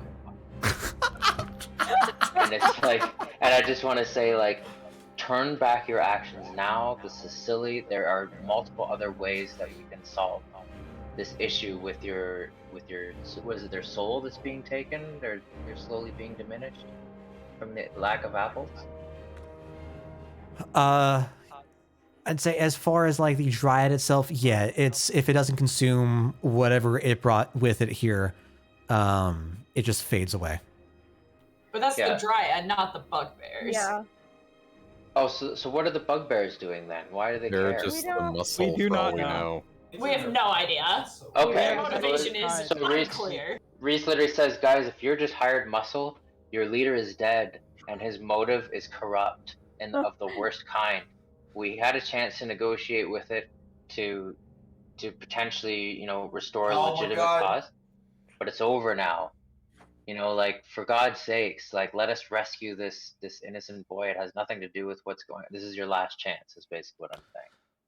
And I'm gonna roll a persuasion. Yeah, how are you saying this? Like what language How? are you using? Oh, okay, 2 questions. What all languages do I speak again? I know Goblin is one, and then have we established what language these things speak? It needs to be as fluent as possible. It's That's for probably sure. Goblin. So if you They're take a giant look goblins. at the left, I think the lower left of your character sheet, you should be able to see the languages that you speak. I believe it'd be Common, Elvish, and Goblin. Yeah, you're right. Yeah, sounds about right. And we've kind of at least half established as a team that Goblin is something that they would have Yeah, a better right. shot at. Okay, so Makes I'm going to sense. say that in Goblin. Sure. Go ahead, roll me persuasion, and you are going to have advantage on this. Hey. Right on. Persuasion. Oh my god. Wow. Yeah. And I You're click the rolling hot persuasion. tonight. Yeah. Beautiful. So as you like your body loosens, you see the tension just fade, your shoulders drop after the insane damage of the javelin. You just let out a big breath, big sigh. And you go through your monologue, just talking to all the bugbears around you, shouting your voice, making sure they all can hear you. And the one right in front of you just is looking at you with a snarling face.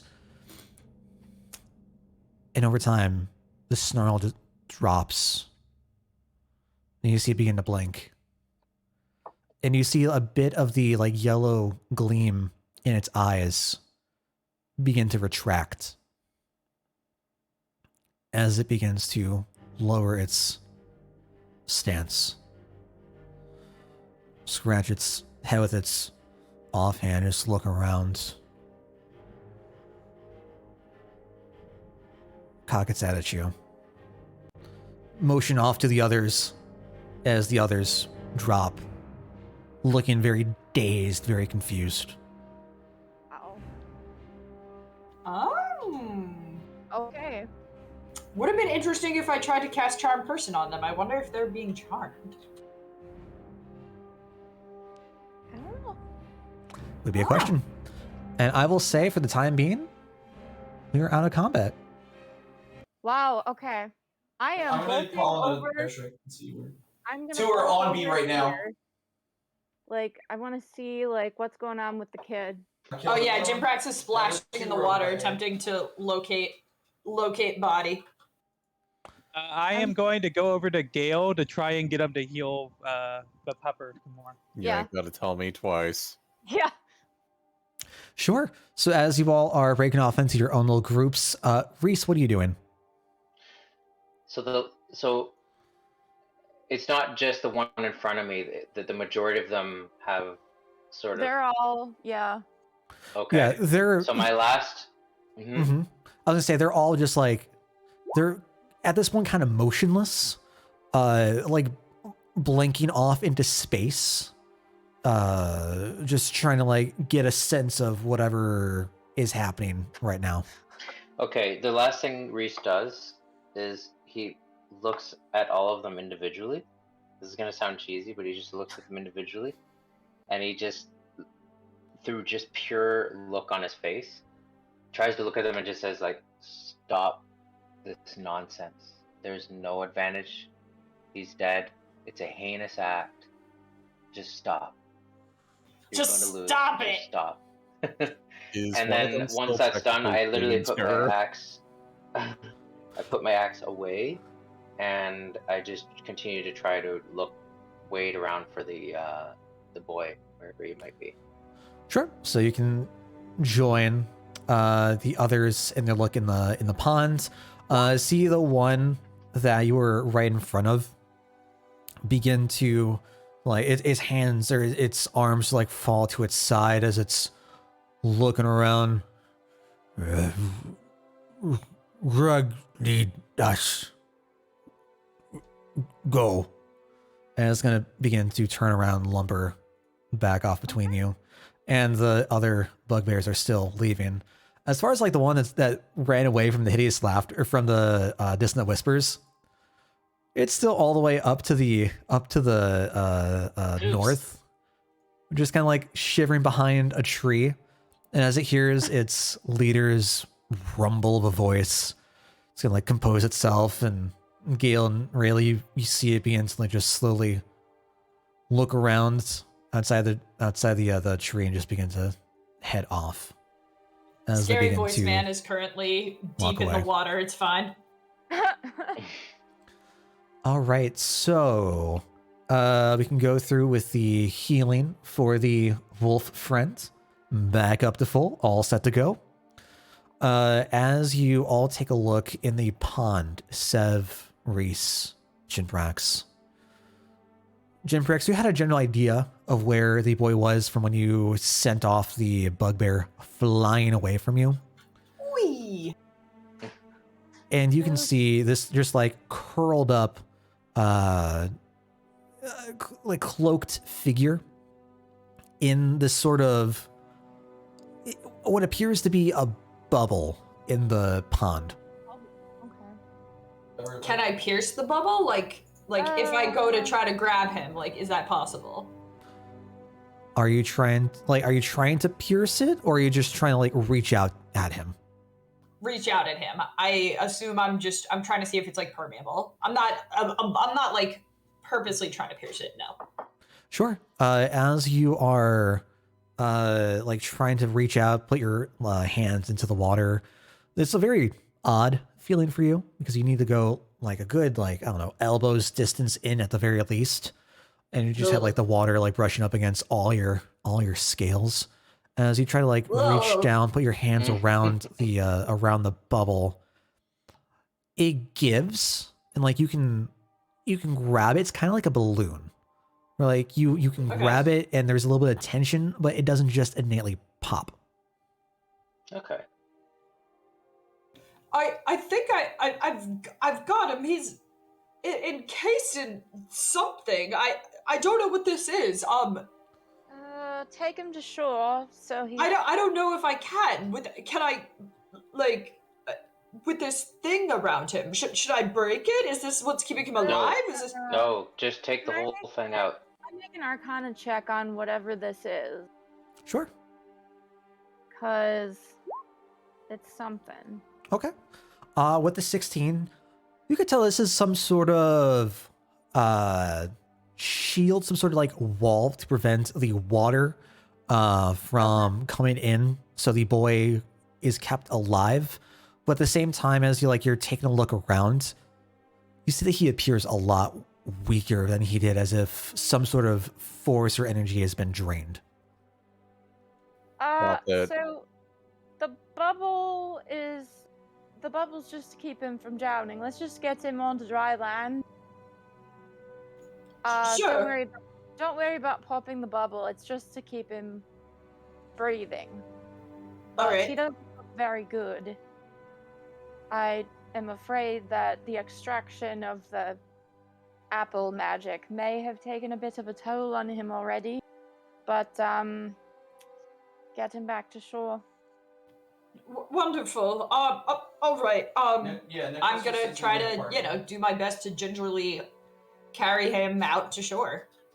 Yeah, not a problem at all. You can, if you're not able to get like a good grip on the bubble, he's just like floating halfway in the pond, so you can easily just like push him off towards the water side, or the Push. and back up onto the, I guess, shoreline, onto the grass, and you just see like this kind of like warbling bit of like light blue whitish energy just around him, encapsulating him. One shot. Oh, jeez. I don't want to meta anything here, but can Gale like do like a magic investigation like before we literally burst this bubble, just in case it's doing other things other than protecting him from water? Well, that's what Sev was trying That's to do. what I did. Oh, that's what you're doing. Right on. Okay. Yep. Yeah. So it's likely just to keep water out. Okay. Right on. All right, I carry him out shore. Lean Yeah. against this rock. Sure, easy enough. Immediately, once I'm out of the water, I like shake like a dog, like to try to get all the water off me. Like, ugh. He kind of Jimprax thought before he acted there. I'm Yeah. going to Acted before he thought, rather. going to pet doggy to make sure he's okay. And I'm going to examine the corpse of the dead That's a good dryad. idea. Sure. Meanwhile, Reese, I'm going to pet the doggo, and I'm also going to cast Speak with Animals Okay. to ask it, one, if it's okay, two, if it's okay with a bugbear leaving alive, Reese kind of just quickly and puts his hands. three, sorry, go ahead. if it's okay if me trying to get some armor in town. Yeah. Wolf armor. Oh god. Maybe next time I should cast like bark skin on it or something. Ha ha! Get Yeah. it, bark skin, like barking like a dog. Bark skin. The thing that's wild though is the wolf has higher AC than me. I The think wolf I'm has the higher only. AC than me, yeah. I think I'm the only one that has equal to or higher than the wolf's AC, and I'm a bard. Oh, Reese is also good. Yeah. Oh yeah? Okay. He's our tank, so yeah, he has to. But yeah, Reese we can just definitely as a go into plot that. action, like not an actual action, just puts his hands on Jimprax's shoulders and just says like, not every act is obviously brave. That was very brave of you, and kisses Jimprax's forehead. Aw. Aw. I'm gonna roll something real quick privately.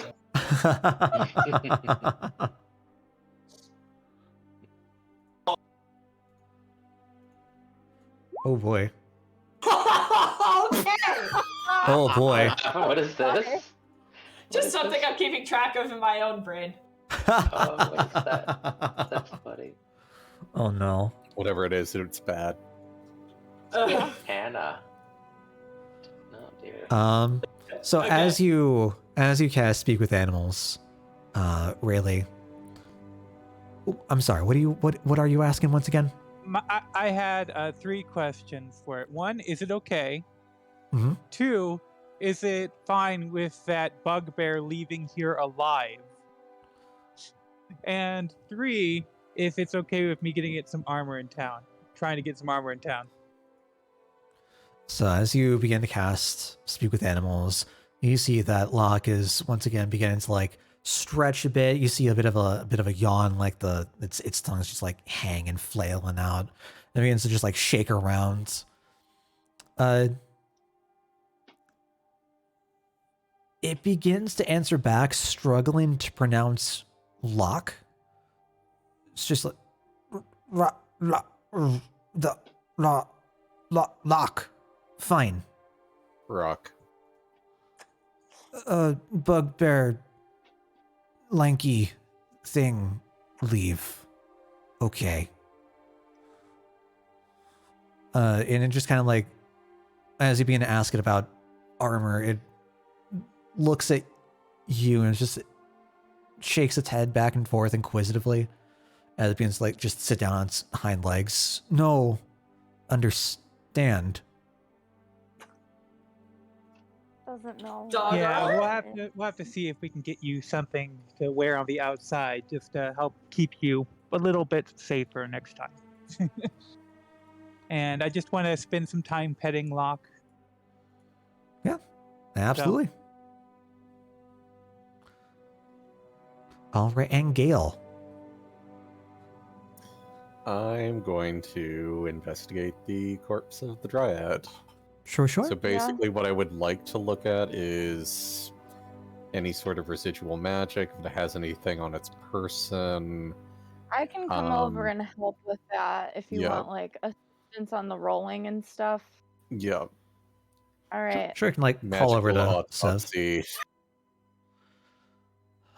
Sure. Gale, go ahead. Give me an Arcana with advantage with Sev's help. Okay. Yeah. Boop. Okay. Okay. Good shit. Okay. With a 19. You can detect that there's still like a bit of a twitch in the movement of the body, and you just see this body just sprawled out, one arm touching like the trunk of the tree, and it's like 2 of its fingers are like inside the tree. And just like this giant splint as the back just like splintered apart from Reese's axe. You see like bits of like amber-like sap just starting to pool around in the grass. Huh. Can Interesting. I collect it? Yeah, that might be wanna an collect it. ingredient or something that Yeah. could be useful. This looks like a good place to find some ingredients. Take a taproot. What is it in Skyrim? When you kill those, a taproot? Taproot, yeah. Friggin' I think I sap. see a lucky emblem. God damn it. Dryad blood. How funny would it have Yeah, been if I right. accidentally actually included a lucky emblem here, though? Oh my god. That'd be really funny. So there isn't really there aren't really any items on the body itself. I do need to look up my notes real quick, though. Give me 1 second. I think I actually found the lucky emblem. I don't Look know, at it. maybe Oh, like you could make like a wand out of it or something. There's Yeah. the lucky emblem. Found it. Oh, hang on. I gotta zoom out for that. Oh, okay. Okay. Yeah. So while it doesn't have like any items, like it doesn't have any of the javelins, it doesn't have any pockets, even though it looks to be like it has a like a dress fashioned out of like light wood that it's wearing. As you begin to look over the body and turn it over, you see that it is wearing a pendant. Ooh. Let's Wait. examine the Don't touch pendant. it. Don't touch it. Remember what happened? Remember what happened when I touched something last? I'm not sure. can I make an Arcana check focused on the pendant? Sure. With a Beautiful. 20, you don't get any sense that the pendant itself is magical. You can just detect like bits of the whatever magic was binding the druid to this realm is fading. It's like it's still like twitching every now and then, and like the claws are like grasped together with tension just held as they begin to like just lessen and lessen and lessen over time. All right. Well, I can. All right. We can take the pendant then. Yeah, let's remove it. All right. And then I'm gonna take out my flask, take like a swig of whatever alcohol that was in there, and then like dump the rest out so I can put the sap in the flask.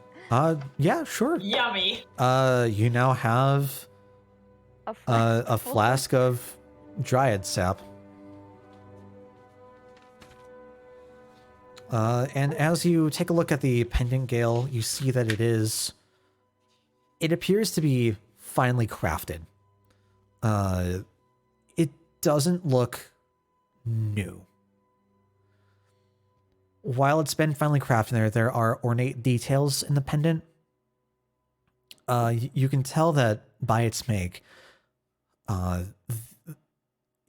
it seems as if it was crafted after patterns that you've read about in some of the history books that you used to teach at the academy. Any particular culture that it's associated with? Like the central region of Cyndrus, just through like some of the older periods of style from like 300 years back.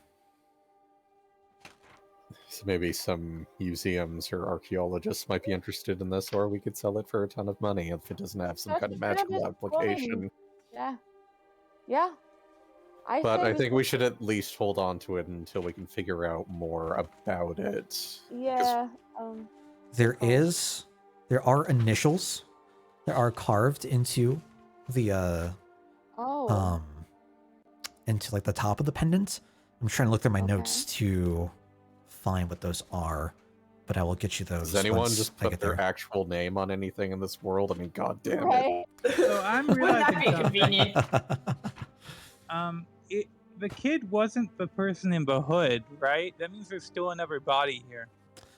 Wait, what? You haven't taken the hood off to like really try to get a good look at who this figure is.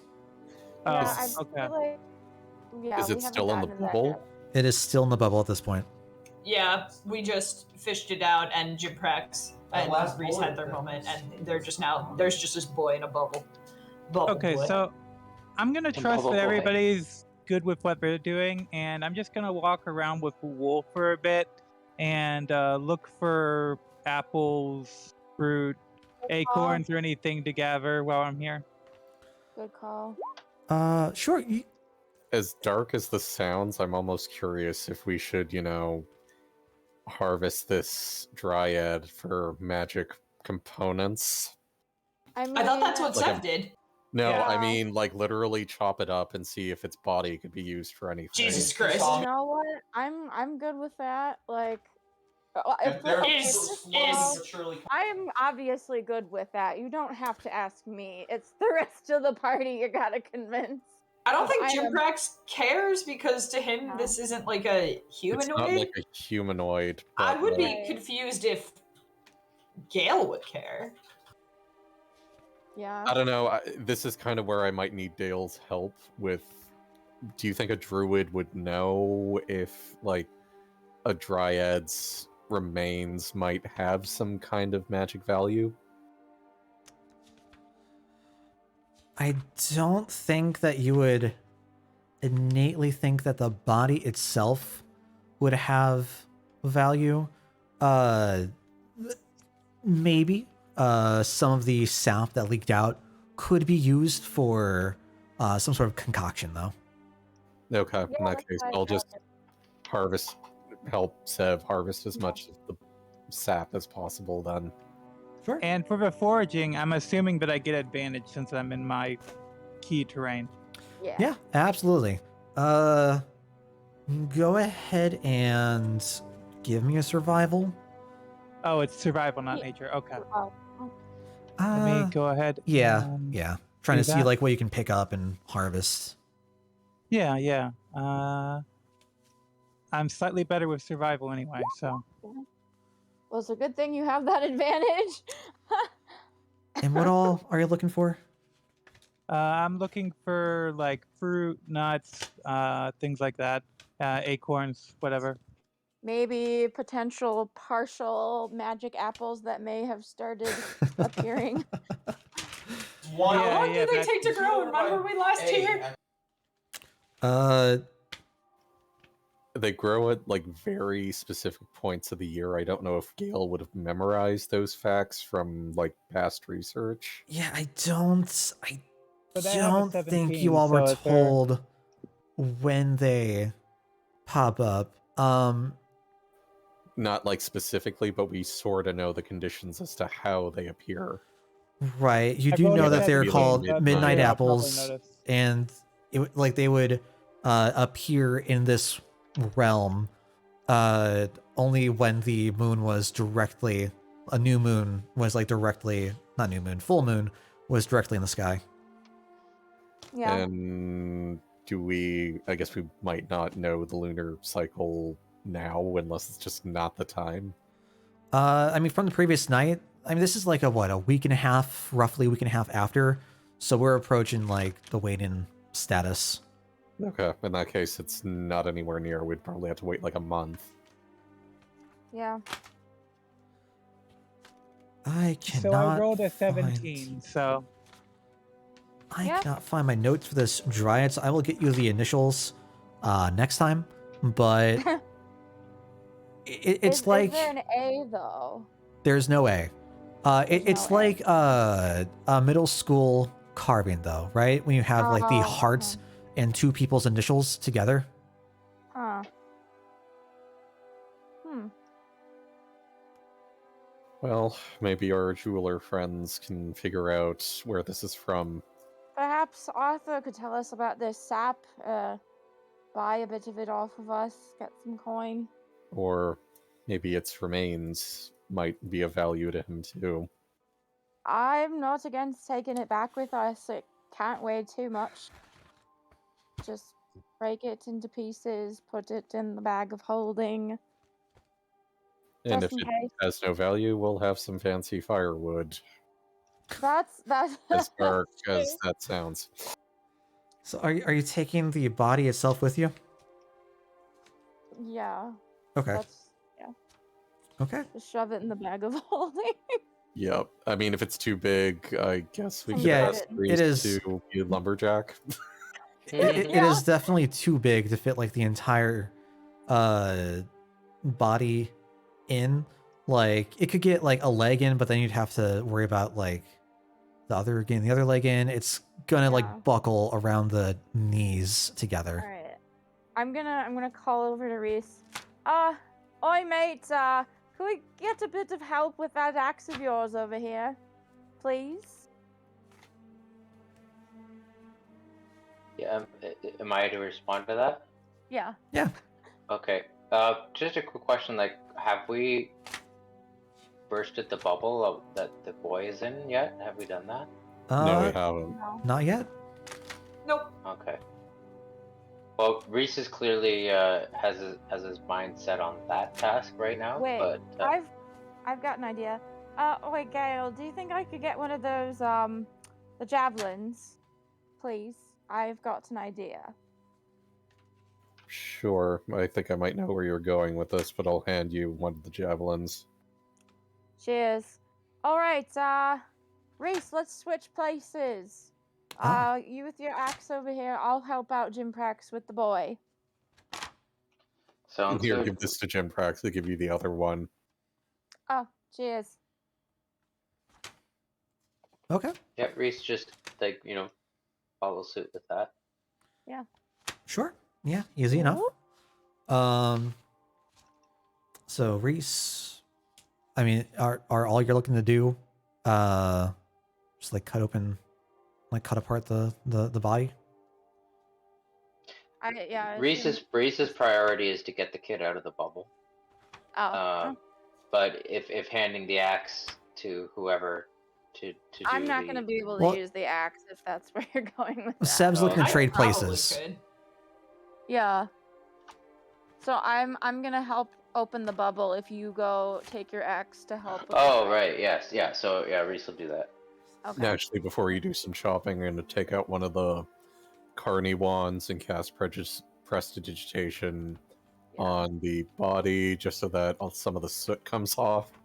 Yeah. Okay, that's a yeah, good fair, idea. fair enough. Okay, so we can Reese, on your travel over, you see Sev approaching you, just walking like towards the other side of the pond, with the javelin in hand, just coming to relieve you, trying to finagle her way into the bubble and give us a stab at it. You can head on off to the Dryad, and with Gale's instruction, just start like trying to chop key bits to. God. Hey, I yeah. don't know if it matters, but Locke is also helping me forage. Yeah, sure. Yeah. Easy enough. It's not going to matter, but I mean the flavor of it is Yeah. great. He can find like a snack here and there maybe and chomp it up. Yeah. But so yeah, Reese, you're going over to just chop apart the Dryad. No problems. You just swing down, swing down, swing down. Sev, as you begin to come over, Jimprax, would you object to Sev just like trying to poke around and like prod in with the spear? Probably not. As much as I was still a little grumpy with her, I assume she knows what she's doing. Cheers. Okay. I'd probably say nothing. Yeah. As far as you, really, you can find bits of fruit like berries, but you don't see anything relating to the fruit of the midnight trees. And if you're looking for like any sort of nuts or other bits of food, you don't see anything in the immediate area. No fruits of your labor. I don't suppose there would be anything like acorns off the tree or like seeds, unless you literally had to plant the apples themselves to like try and reproduce. Yeah, there's Yeah. nothing directly in the area regarding like fruit or nuts or anything. All right. So Sevis begin to like prod the prod the bubble. You just like angle the javelin ever so carefully and just poke in. Yeah. The bubble pops. You see these like brilliant colored bubbles begin to form. You just see, I don't know what the word is, but like the rainbow like sheen of like oil. Yeah. You just see like nice. that weird spectrum of like film over each of the bubbles as they just begin to float up and pop. And you I would see have loved these as I was a child. you see what appears to be a boy, kind of like just crunched up. He's got that like mid-green, light green hood on, appears to be clothed in some sort of like regional garb with like the town colors. And as you lift the hood back, you see it is indeed the boy that you had saved the previous time. Okay, thank God. Cool. Yeah. I really wish I knew to dispel magic, though. Looking closer, Yeah. he is breathing. He doesn't appear to be hurt at all. His breathing is ragged, as if he's struggling at times, but physically he doesn't seem to be in dire straits. Does he look like he was when we first rescued him? I'm just concerned that maybe the medicine wore it off. No, Yeah. he doesn't look to be in any sort of physical distress. His breathing is ragged, a little scattered here and there. Looks a bit paler, but like no scars, no no indication of bruising, no sort of like external injuries. All right.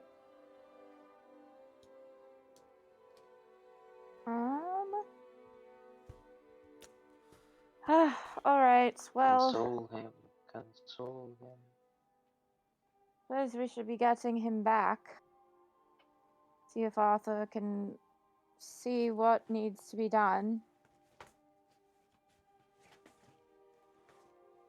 I suppose maybe I can look like in the water a little more and see if there's any indication that there is like magic in the water that may have seeped out from him during the dryad doing the thing.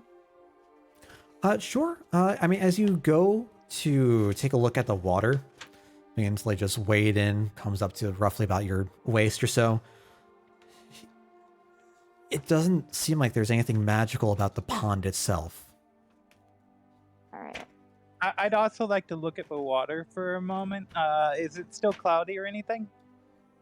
No, it has begun to clear back up.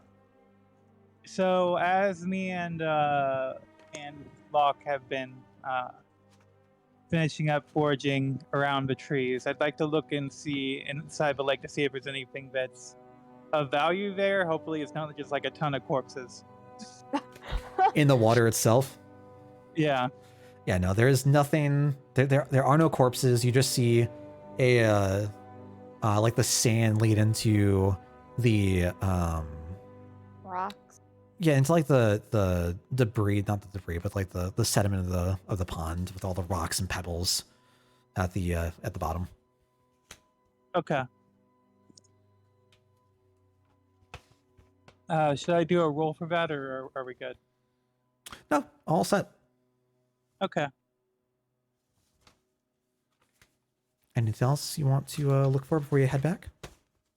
No, just if I found anything that's of value, like extra acorns or anything, just let me know. Yeah. Yeah, it doesn't seem like there are any sort of like acorns or nuts or anything really to grab in this area. You do see just like bits of flowers that pop up here and there. You do get berries off of some of the bushes, but nothing that seems vital or out of the ordinary.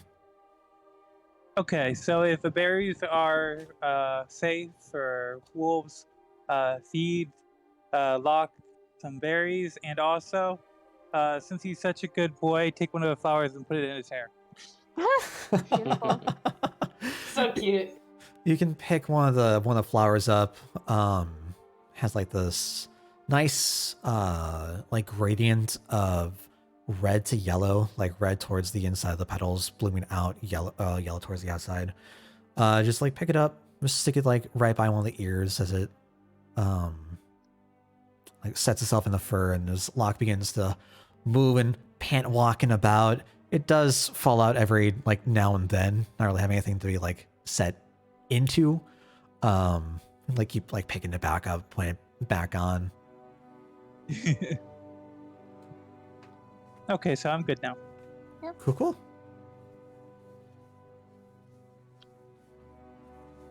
All right. Well, without further ado, do we want to head back to town then? I'm good with that. Any other That's where we're going. anything else you want to do before we get back to town? I guess not. We have everything we need, I think. Body Yeah. in the bag.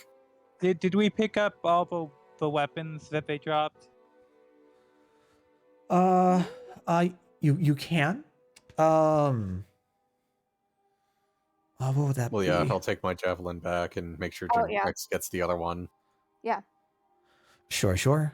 I believe you would find one more of the rose javelins Yeah. that one of the bugbears had so- used. The other So I'll put it in my javelin bag. Yeah. that had been activated, when you go into the water and you just see this like patch of rosework or like thornwork in the water itself, you see the javelin's been like dropped down into the like on the water side. It's still green, and you still see like this blossomed the blossomed end of one of the tips, but the thorns have not retracted. Huh. As you like try to like look at it, and looks it seems as if the property has been lost. Oh. Okay, so it only got to do that while the dryad was like making it magic. Probably. Okay, then I'll still take it and put it in my bag because it is a nice looking. Yeah. It's probably still worth something. Sure. Craftsmanship alone. Sure. All right, so we will montage our way back over to town. Oh, I'll wait to do that later. I think Jiprax is still a little salty and hasn't really had any reason to like not super be salty at Sev. So Okay. Sure. although I do have a thought for something that might happen. So Okay. Well, we can easily just take our way back, and the town is gonna be roughly about a day and a half walk back as you're going on. my bracelet might be Oh, done. it's gonna be a little bit longer, I believe, because you're not taking the cart. Right. So say roughly like a 2-day walk back. Do you all want to stay at the house on the way back, or are we still good to go? I mean, I mean, we have to sleep somewhere. Yeah. I feel like that's probably a good call. Sure. So it'll be like Yeah. roughly a half day to get to the abandoned house towards 9 o'clock, 10 o'clock, somewhere around there. Yeah. You all can camp up for the night. There aren't really any events or occurrences that would go through. You can just easily make your take your walk back into Yeah. town. We'll say you all have like been pacing yourself pretty well. Enter town around. You come across the legion of bugbears. They Angie. It has, Does it has honor heard about me. they make you their god? I've I mean- become a patron to bugbears. I'm just thinking of like How does that C-3PO work? from yeah. Return of the Jedi now, being lifted by the I'm Ewoks. curious though, like, what if a warlock becomes a patron? So your patron has a patron. How would that work? What's up, Minds? Welcome on in. Hope you're doing well. Probably be something like a big pyramid scheme. Oh my god. Of course. Warlock pyramid scheme. MLMs. Damn. Oh God. Damn way. So it's Does, roughly about. does the boy stir at all during our journey? Like, how is he doing on the journey? Yeah. I want you to know I did have a plan to take out all the bugbears by myself. Oh, good God. Oh, good God. Bugbears now have a mortal enemy. Yeah. All of them. Yeah. I'll say that for the first night, the boy doesn't stir. Starting the morning of the second day, he begins to like wake up, take a look around at you all, and he's just very reserved, shy. Can I jump in here? Yeah. So either now or at some point, I mean, really this is something that should have happened immediately upon the breaking of the bubble, like from a psychological perspective, but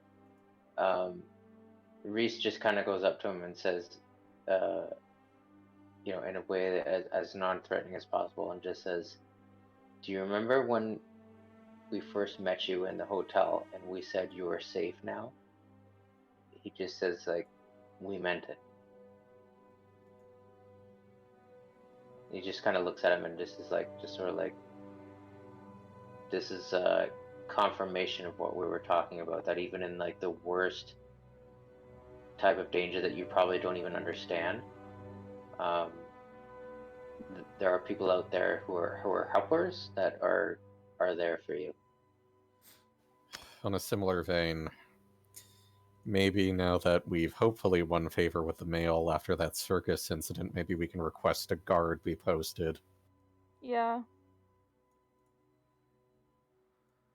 Sure, I can definitely take a look into that. And Reese is saying this not for his own, like he wants to see what kind of reaction comes from the boy. Like ideally he wants to see some sort of like affirmation that the boy understands that, and that there's kind of like the kind of healing mentally that can take place from knowing that there are people looking out for him, which could then eventually lead to maybe he can eventually start talking, and maybe we can get some information and establish a connection there.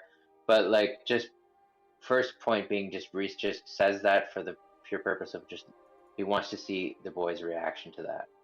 Yeah, absolutely. As you go over your previous engagement, when you ask if he remembers, he just shakes his head no, kind of like just looks towards the ground. But as you mentioned that, you know, we're looking out for you, and you are, when we said that you are safe now, you are safe now. And you see just like these small like glimmers of tears just form in like the bottom of his eyes as he just nods his head and like goes in to give you like a little bit of a hug towards the side. Okay. Can I elaborate on this a little bit? I don't know if it's my like quote unquote turn right now, but Not feel free. We're no turn order here. okay. I just want to know, like, I kind of give him a, I don't know if it's a face or a gesture of affirming that he knows that, but I just want to ask him, I'm just like, do you remember seeing us at the hotel? It's a hotel, right? It was a shop, I guess it was, right? Yeah. Oh, for Arthur's. Shopkeeper was The alchemist shop. Yeah. the alchemist shop, yeah, right. It's like, do you remember seeing us at the alchemist shop? That's the first thing I want to just make sure. And just like shyly, he's got like both of his hands just like hiding like the lower half of his face, and just looks at you with these just like sad puppy dog eyes and just shakes his head. Shakes his head, so that's a no. Yeah, shakes his head no. Left to right. Okay, so Reese just kind of briefly recaps what's happened. Like, you know, he says essentially I appreciate that, it, like, Mines. Glad to hear you're doing well. Been what did, looking like, into your he was stuff. we rescued him instead. Okay, so we say we rescued you from someone who probably meant to do something very bad to you, and you were brought to a shopkeeper's building and nursed back to health. And Reese just kind of looks to see if he, on his face, to see if he if he looks like he recognizes what I'm talking about, or if it's more of a look of like, this is all news to me kind of thing. He has a look kind of disbelief or shock, as if he's just being like fed all this information for the first time. Okay. So Reese just kind of gives him he just kind of nods and just kind of looks at him and just says, "It looks as if your memory may have been altered in your recent experience." I have a question. Did we ever learn his name? I don't think so. Reese definitely I think did. it was brought up before, but we just never really talked about it. I think Reese might have told us, but like out of game, we probably just don't know. Yeah, Yeah. Really, Reese. his name is Boy. I don't think he said a single thing. I don't Well, remember. but him you saying went to go anything. visit the parents, so Parents. you would definitely Oh, know the boy's name. And I had it in my notes and I couldn't find it. I had to make a name on the spot. and I don't remember what it was. I should have written that down. I Okay, so apologize. I must have gotten his parents' name when I went and did that, right? So we Yeah. could finally make use of that little plot point that happened. Okay, so if you guys don't mind me indulging this, so I just talked to him more and just say like, I spoke to your parents and I say their names to him. So, Sure. Dale, I'm just wondering, does that register anything in it when I say his parents' names? Absolutely. Like you see him kind of like lower down his guard. Like you can like see his full face now. You just see like these like cracked lips just like smile ever so lightly. And as soon as you mention Okay. that his parents' names, it's like So I'm gonna scoring fill around in like some very story happy. points here, but right, I'm gonna fill in some story points here, but stop me if it clashes with what you had in mind. And I just say like they miss you very much, but they're happy to know that you're in good hands and that we found you.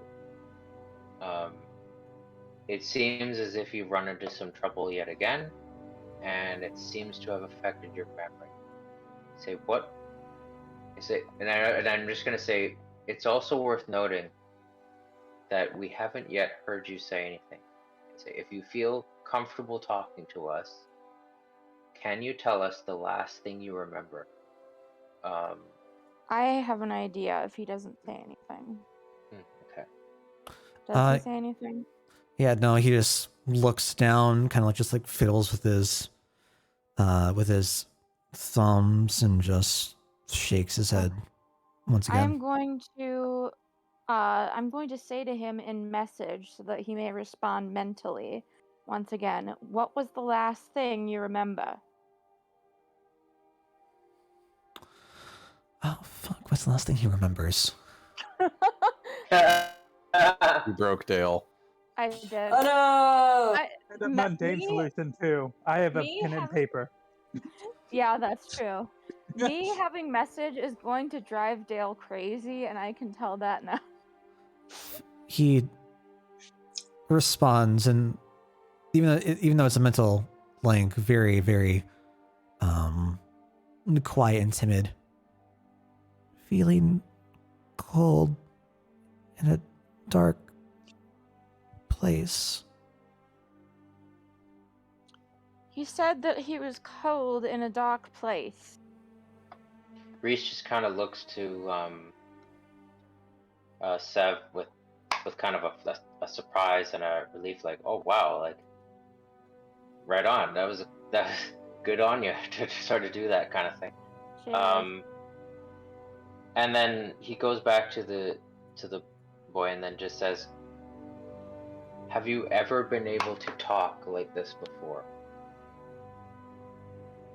Like the way I am right now. Have you been ever able to talk like this before?" He like hastily nods his head.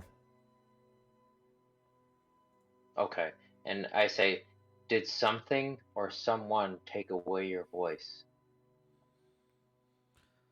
He just gives you a shrug, and you can see him like trying to get the energy to like move his lips and trying to mouth words and syllables. I'm gonna message him again. Tell me in here. What are you trying to say?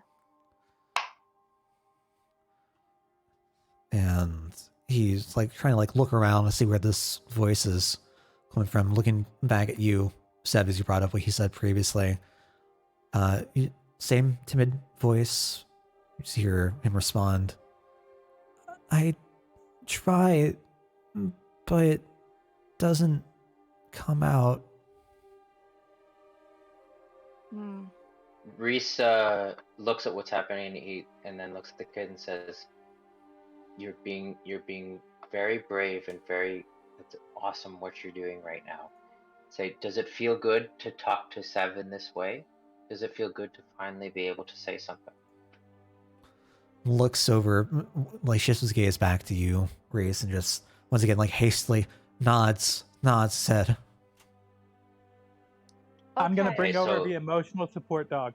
Yeah. This is important. Yeah. Good call. So Reese just kind of again puts his hand on his shoulder and just says, "I think why don't we just have you talk to Sev and we can figure out what's going on." Well, he does. I do have to open the link first, but if we just have him tug on my sleeve, I'll know to open it for him. There we go. Oh, perfect. So All we as have to Sev do is says, that, Reese looks to the boy and kind of gives him a "Does that sound good?" kind of look. He nods his head in agreement. Right on. So with that, Reese steps out of the way and lets Sev take over, essentially. Yeah. Okay. I'm just wondering what other information. Oh, I'm going to ask him. Do you know a lad named Sonny Boyton? It gives you an inquisitive G quest. shake left to right. Was there another boy that was taken by the people who took you the first time? He just shrugs, both of his shoulders just rise. He gives out like a deep sigh. All I know is it was cold and alone. Was someone using magic on you? I don't know. All right, well, we need to get you some rest, but first, do you think you could eat? You see this gigantic grin just eat the lower half of his face as he hastily nods and like rubs his stomach. All right, everyone. We can't hear any of this unless she relays it to us, I right? have to. Yeah. I'm just gonna say, all right, everyone, let's get this boy something to eat. Pitch in. I'm gonna take out some jerky for him. He'll just like nab out right hand, just like nibble on it like a mouse. Nom nom nom.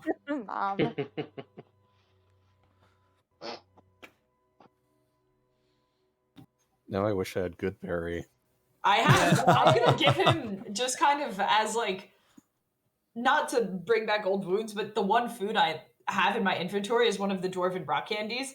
So I'll give it to him and I'll say, there might be they're pretty yummy and something shiny might come out. Here. Hand one of the candies. If I still have any berries, I'll give him that. If not, then I might still have some of the rations or jerky on me. I'm not sure. Under no circumstances is anyone to give him one of the breath candies. God. No, Oh. those are mine. They're 1 gold apiece, so you know. Yeah. As Reese the just in an attempt to encourage him to talk. I actually do have something I should give him. I Do we still have the pie? have, guess what? A slime, chocolate, and an apple. So I will give him both of those. Oh, that's true. I have not eaten my pie. I kind of forgot about it until now. Not that it would have done any good with. Yeah, it's not enchanted, but it's still pie, right? I mean, pie is yummy. It helps with the Constitution save, I It think. does. It gives you a +1 to con saves. Do you want to fish out the pie? Might Let's as fish well. out some pie. All right. Yeah. Well, as you fish out the pie, you see that like it is hardened a fair bit. Is no longer Ew. warm. Like just you see like this crust like really just thick, having been sat out, exposed to the elements of like a different plane, what the astral plane, for a while. Really? Mild oversight here. The boy is going to take the candy and everything from you, Rayleigh, and just like stuff into his face. Yay! Yeah. Nom. He likes Slimesdale. Did he get What did he roll on his D100? Oh, as he takes a bite out of the rock candy, he's just chowing down. He gets to the center. Actually, yeah, we have plushies, don't we? Maybe we can give him one. And as he Yeah, takes like the stick out of his mouth, there's like a sliver of ruby. And he like plucks out of the yay. stick. Don't overfeed him, or else his intestines might expand too quickly from having not eaten. Is that a thing? Mm-hmm. I can give That's him. so weird. I can give him my silver dragon plushie. It's just if you eat too fast. Yeah. From Unfortunately, not eating all at my plushies are on my shelf at home. So Oh yeah. True. I'll hand him my silver dragon plushie. Here, so you have a friend. He takes it and like just clutches it close to his heart, and Oh. he's just like looking around, and like his eyes are just wallowing, and he's just got like these buildup of tears as just starting to like stream down his cheeks as he begins like to take a look at all of you. And as you're just walking down the dirt path into the forest, he just like stops and like spins around, just taking a look around, looks down at the plush and back up to all of you, and he's just sniffling and just begins to lower his head and walk down again towards the rest of you. Yeah. No. Reese just turns to him and just affirms for him. He's like, "It feels good, doesn't it, knowing that there's good people in this world?" He like sniffs and like rubs his like forearm against his nose and just nods. I turn to Sev and ask to communicate with him. Ask him what his favorite animal is. Okay. I will Fucking then. hell. Hey mate, what's your favorite animal? I hate all of you.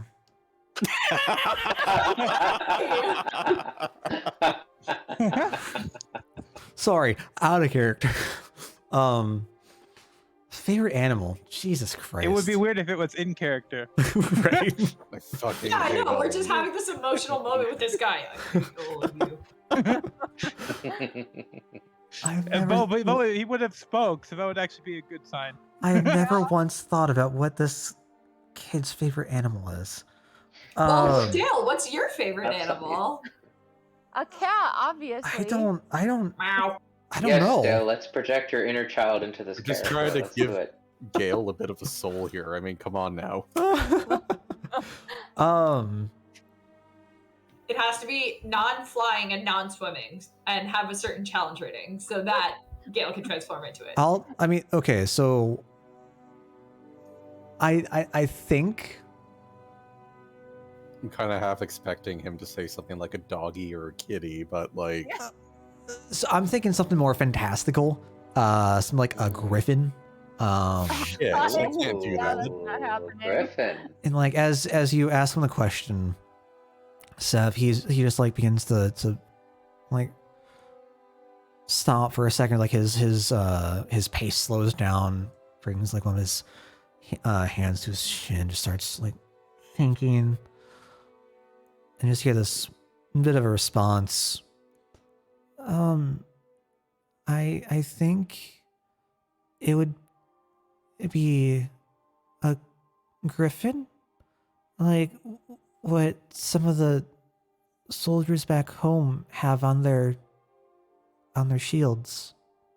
Oh, that's a cool. He says a griffin. Because reminds him of home, shields and such. Interesting. Do we know where he's from?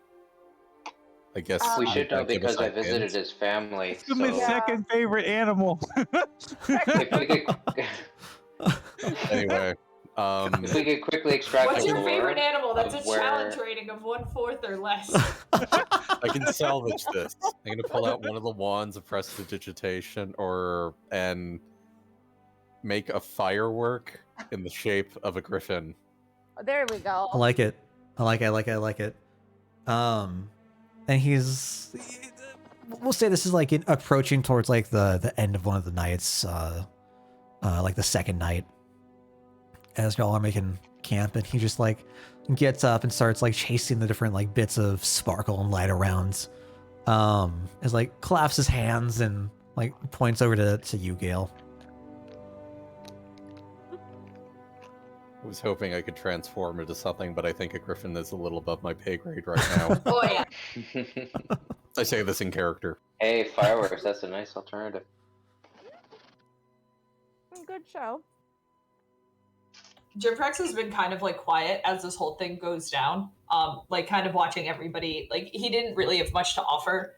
And kind of just like watching this whole like personal, like people trying to be nice go down, and he's gonna kind of like tap on Sev's shoulder, sort of like sheepishly, and be like, "Can I talk to you for a moment?"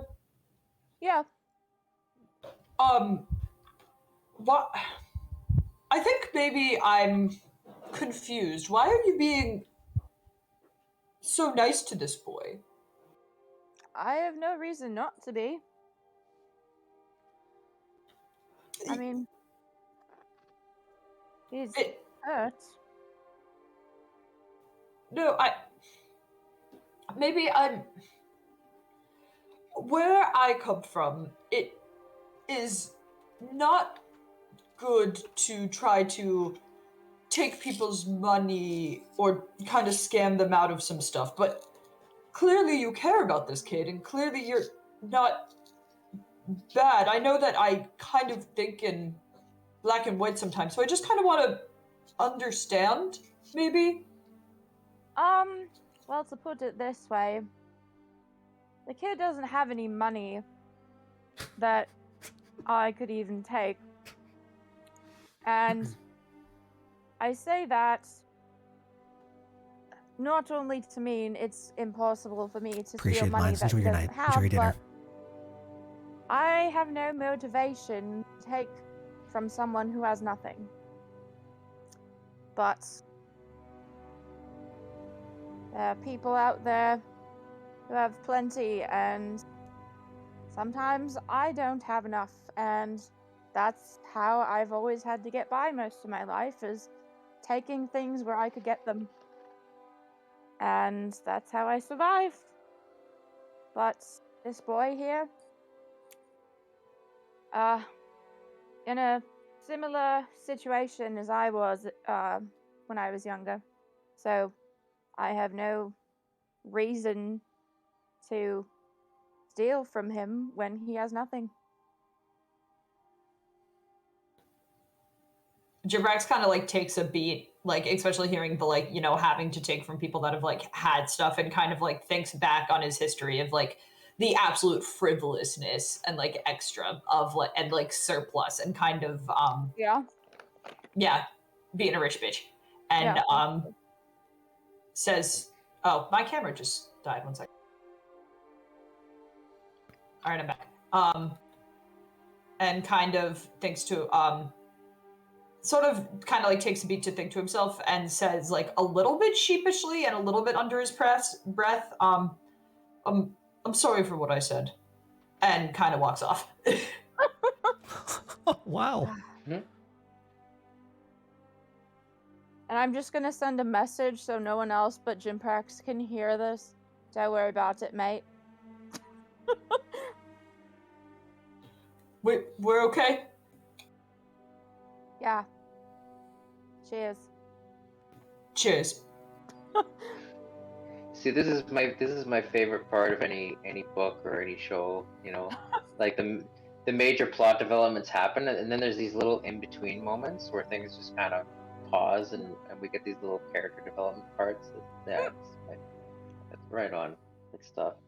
Absolutely. I love it. Having your worldviews grow. Character development in my tabletop game? Where Jimprax meets a Character poor arcs. person. What's a poor person? God. Wait, you can't just pull yourself up by the bootstraps? Oh, God. God. What is systematic racism? Do you think you that know, in do you think where Jinpax is from, because they don't really wear boots, right? Do you think that a more apt phrase would be to have the scales weigh in your favor? Ooh, I like that. I like that a lot. Yeah.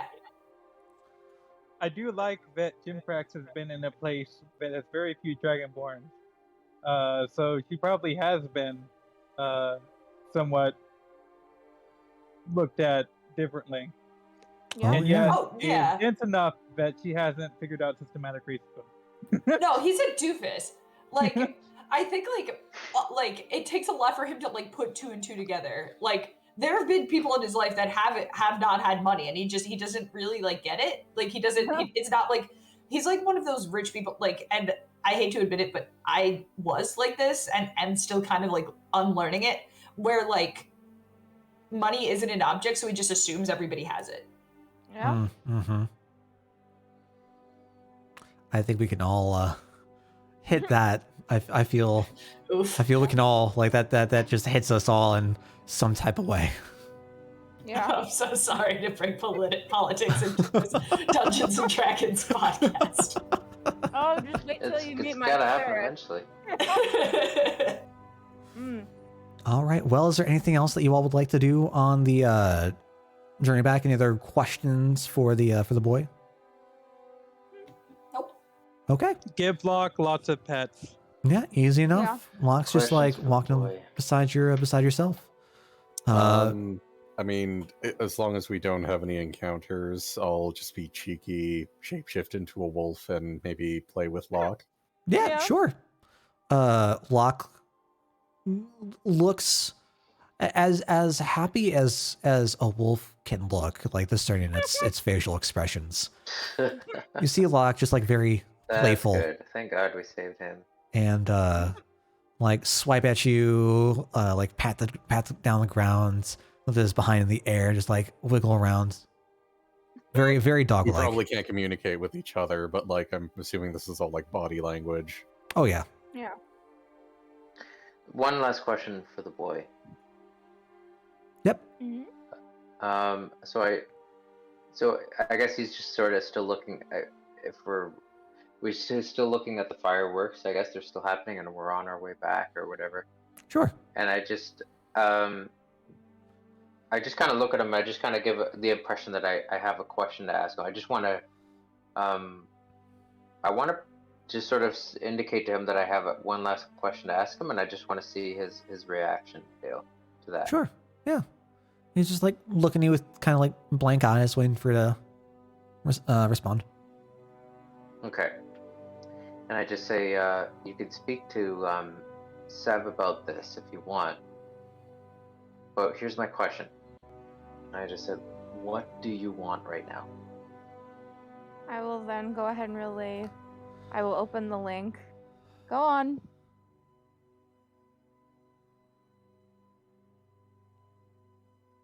Boy looks at you, Reese. Some kind of like just his eyes begin to like dart around as he begins to just like ponder The orb. what he what he wants. Mm-hmm. Ponder the Drift Globe. Ponder the drift globe. Or we could give him the hat. Yeah. Oh, Jesus Christ.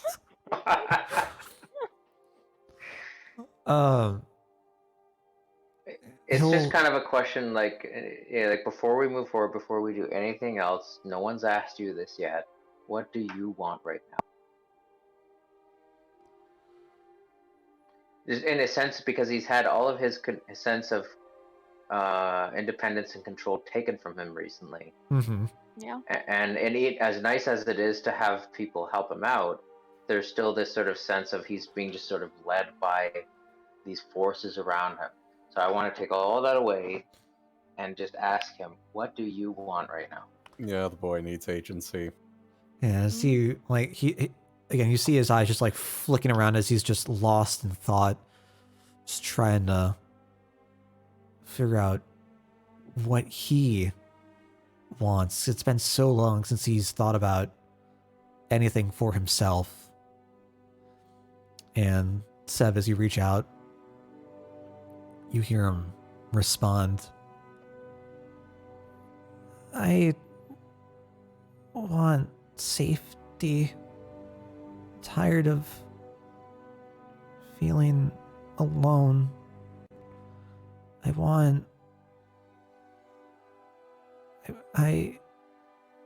my mom and dad and everyone back home.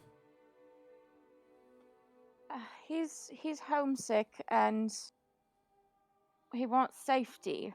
Well, don't worry, little lad. We'll get you back to town. You know, have Arthur look over you, make sure you're okay, and then we can sort something out and get you back to your parents. Quick question, Dale. How far a day's travel was it to his family's location? It was like 3 days from a cart. Ooh. So that would be a very like deliberate sort of distraction on our part. But we could do it, or we could potentially hire, sort of a quote unquote cab driver to take him.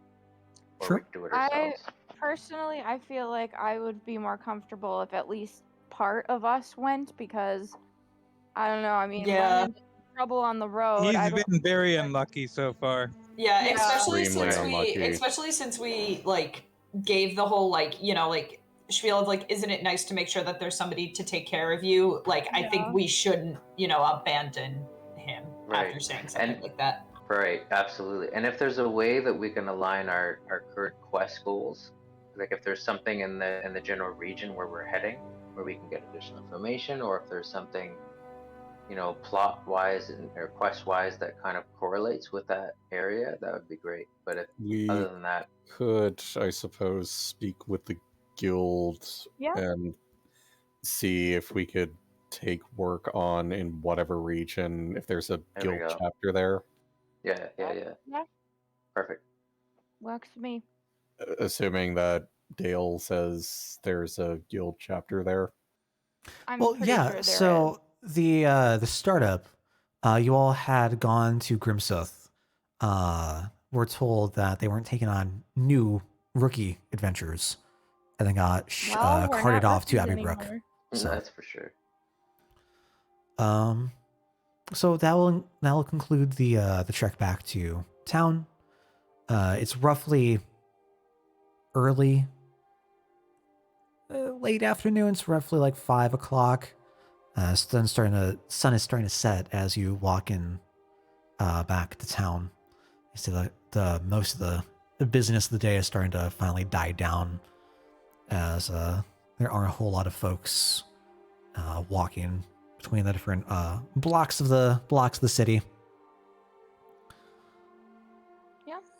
Reese turns to the kid and like, even though we're probably going to do this anyway, just sort of in the interest of sort of creating a sense of control on his own life, I just want to turn to him and just say, we're gonna rest for the night and we'll head out to your parents tomorrow morning. Does that sound good?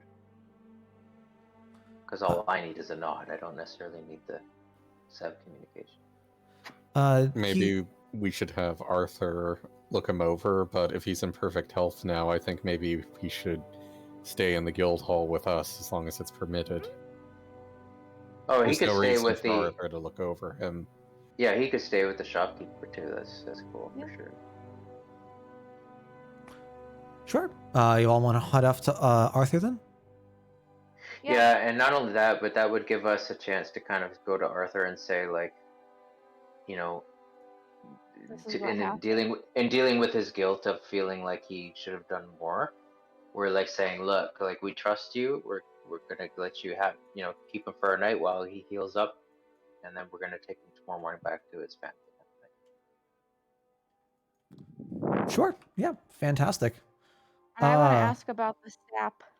Oh yeah, and Oh the yeah, there we go. Dryad remains.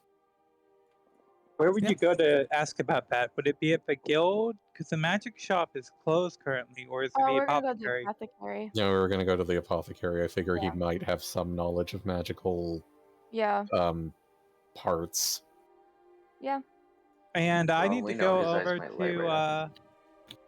I'm assuming nobody's like stopped me from bringing a wolf into town. Like everybody's just okay with that. And I'm gonna bring him to the smithy. The smithy to do okay. what? To get some For dog armor. armor. Yeah. Oh, I figured the nice. dog might be better off in leathers, but I mean that's just me. Yeah, totally. Yeah, maybe we can match. We can twin. Yeah. Twinsies. Yeah, fantastic. So really, you'll be splitting off from the group, going off to the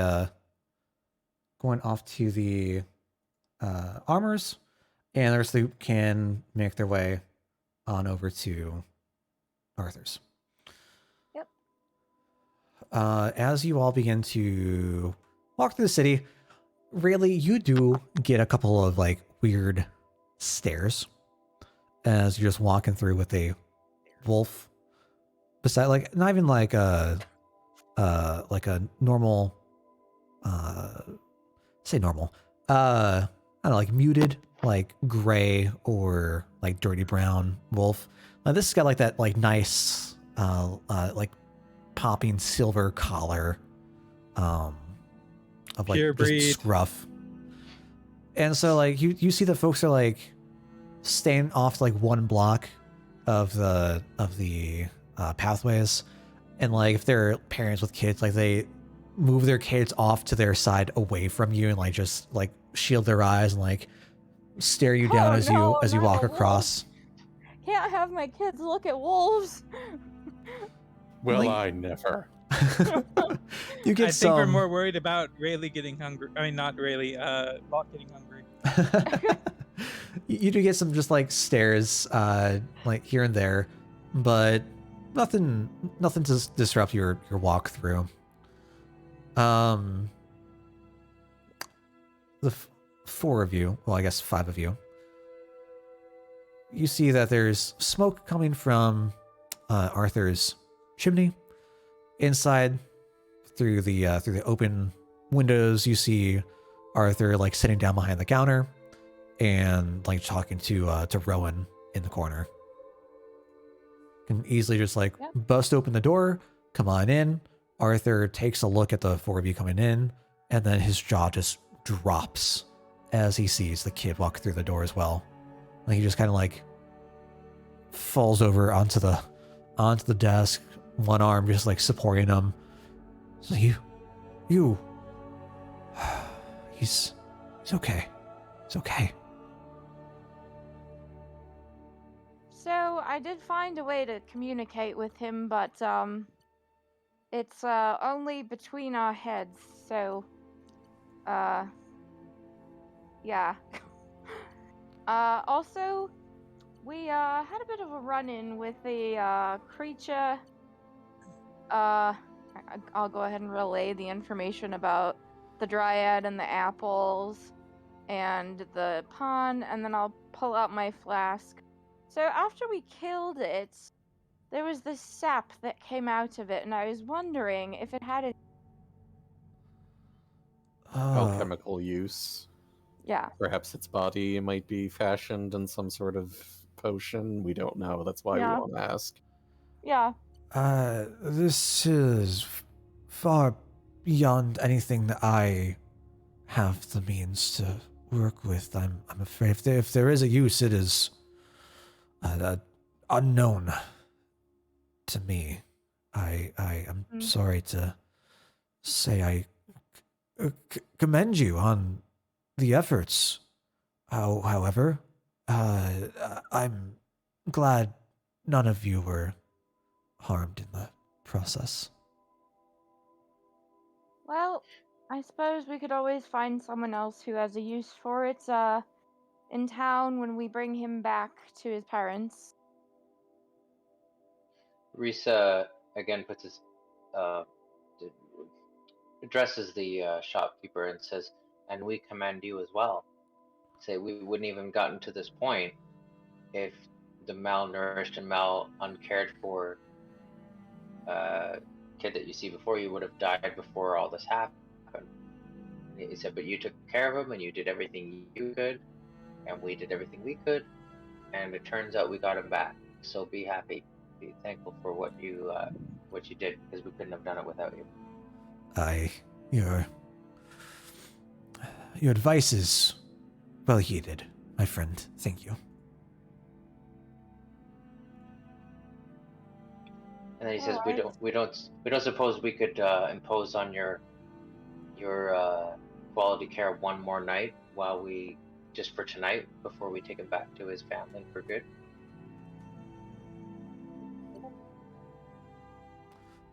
Sure. Whatever you need, my friends. Sounds good. I'm gonna message the kid in my head again. Is there anything you need before we go back to our rooms and rest up? You see him visibly just shake his head side to side. No, you've done so much. Thank you. Not a problem. Now the game, we're gonna have to find the equivalent of someone who can do like speech therapy for him. Yeah, Yeah. that's Hey, if you can communicate with Seva, it's good enough for me.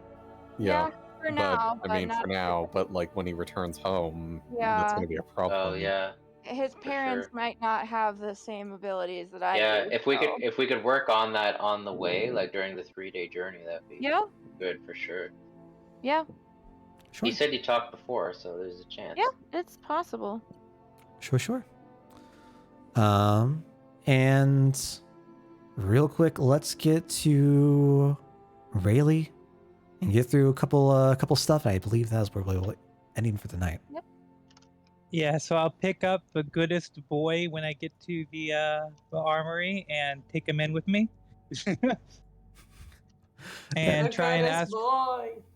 try and ask him if I can get some armor for my hunting partner here, because last time we got in a mess with a quite big critter and he needs some extra protection. Yeah, absolutely. Give me 1 second here. God, I think this is the first time y'all have taken a look More at any. armor for Doggo. I think this is the first time you've taken a look at any other shop in town, apart Yeah, I'm from gonna- the apothecary and the general goods store. Really, I'm need to surprised. yeah. I'll need to buy another flask to replace the one that currently is filled with sap. Let's see here. What do we have? In the So this is general for store. Abby Mm. Brook. All right. So as you are like walking alongside the rest of the group, really, you break off, going a little bit south, just a block over, towards where you start to hear like this ringing, this pounding of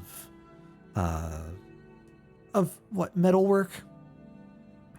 You take a walk across, see some like raised steps, and you head up. Right before you is a like rather large building. There's a like metal sign like waving right outside the door that has a very detailed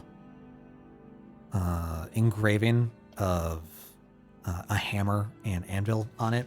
See that the building before you is called the Flagged Iron.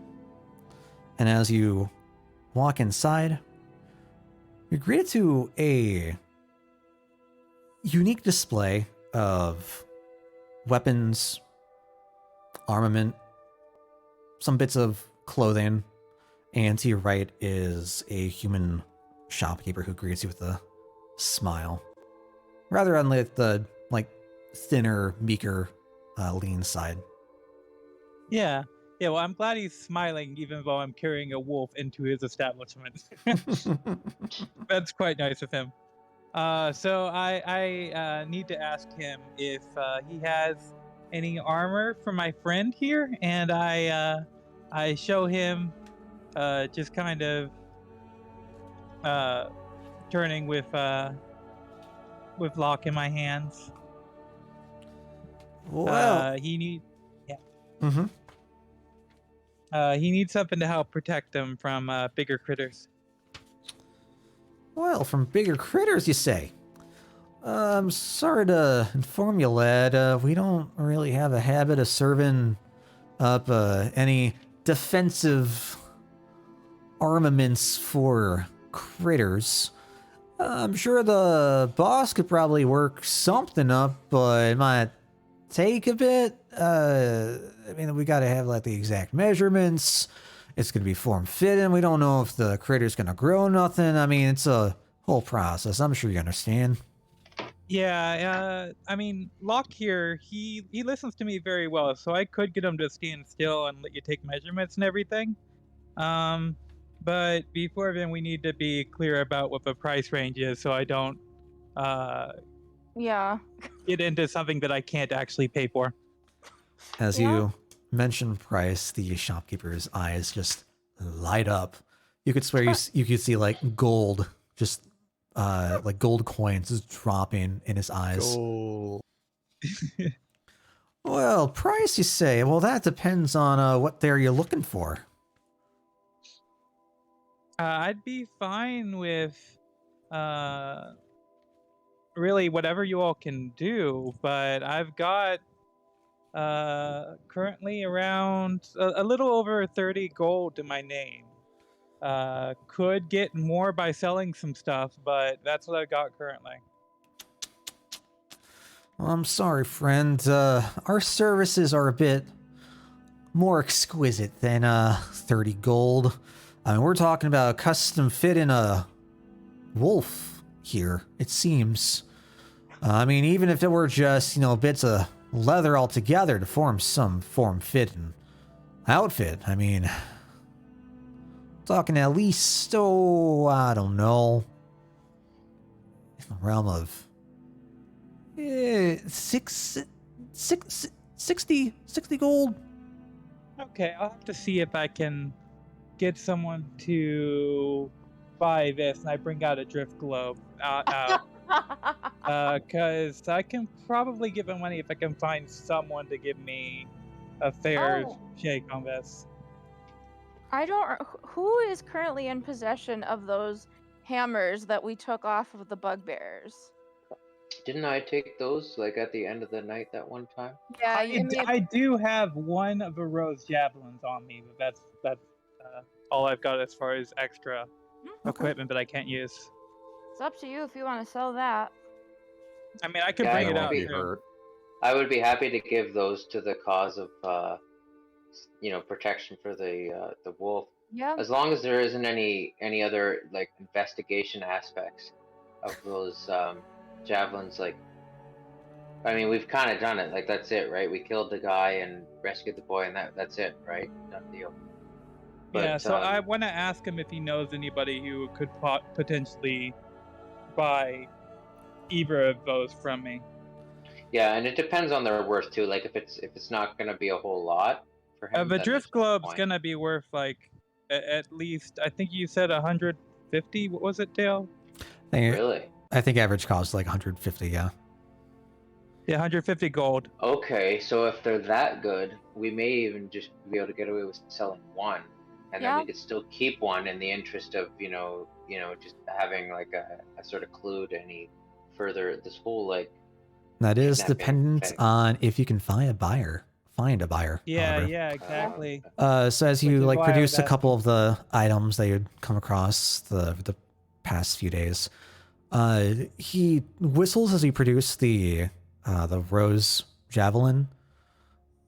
Whoa, this year's beauty, nothing I ain't never seen. Yeah, I tell him, but as far as I can tell, it's been crafted by a dryad. Oh, you don't say. Whoa, this This may even be one of probably those like out of my. store things where you may not even have enough money to give to us for this. This might be a bit out of my depth then Yeah, there, there we go. Sonny. You know, if we're talking Dryad, if you did in fact see one, you might have to hit up the magic shop up north. Mm. Yeah, any idea when they'll open? Because they seem to have been closed for a while. Oh, I don't know. I know they went up to Grimsooth for something or other, but I ain't heard back about when they're gonna open their doors back up. I ain't seen them in town. Sure is convenient. That's where we're going. Yeah. Okay, so I just want to say thank you for him and ask him if he knows anything, if anybody would purchase the thrift club. I'm assuming it's also the magic shop. I don't know no one who needs one, but I mean, you might be able to pawn it off at the general goods store. Okay, I'll think about it. Thanks. Absolutely. Hey, once you get some of them funds, you come back here. I think the boss might enjoy making one of them their outfits for your pup. Definitely will do. I will be saving up for it. Yeah. All right, he will bid you off, and I believe that is where we will stop for the night. Yeah. All right. Hooray. Cool. Did we level up? If you all would, oh god, I guess, as a favor, what all are we planning on doing for the rest of the town session? Anything special, or just like heading back to rest up for the night? Jimprax probably is going to see the status of his bracelet and then probably find the horrifying news that he's stuck on this continent with no way to contact the other continents and probably get sad. Okay. Fair enough. Just gonna go. Sev is gonna go read in the library. Okay. Before going to bed. Sure. I'm going to go ahead and try and bring Locke into my room and see if anybody puts up a fight with that. Then I'm going to, assuming no one does, which very well they might, use one of the whetstones to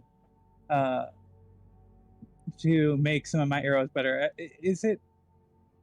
Was it like one use of it gives you 5 and you can do 5 uses of a whetstone? Is that what we decided, or what was it again? Yeah. So then I make 25. For ammunition, 5 pieces. Otherwise, it's like one bladed weapon or something.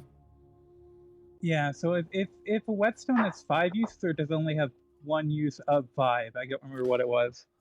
5 uses. Ammo in particular, because it's smaller. It doesn't it has more uses, so. Yeah, so if no one puts up a fight, would you tell me if they do? I'm gonna make 25 arrow plus 1. Sure. As Jimprax, you can head off to the jewelry shop. It is closed at the moment, so there is nothing really going on. The door's locked. The window is has like the blinds closed or the shutters closed. Yeah, no one's been in it. You can head back off, unfortunately. There's a sign saying emergency, pardon for early close, be back in the morning tomorrow. Oh, okay. Rayleigh, as you head back off to the guild, trying to take your pupper in, Matilda does take one look at your pupper, just says, "No, dog, outside, out back. We have,"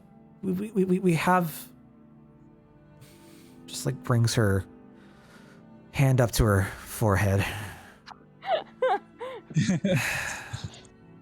Just lead him to the doghouse out back. It's fine. We've got like five other dogs out there.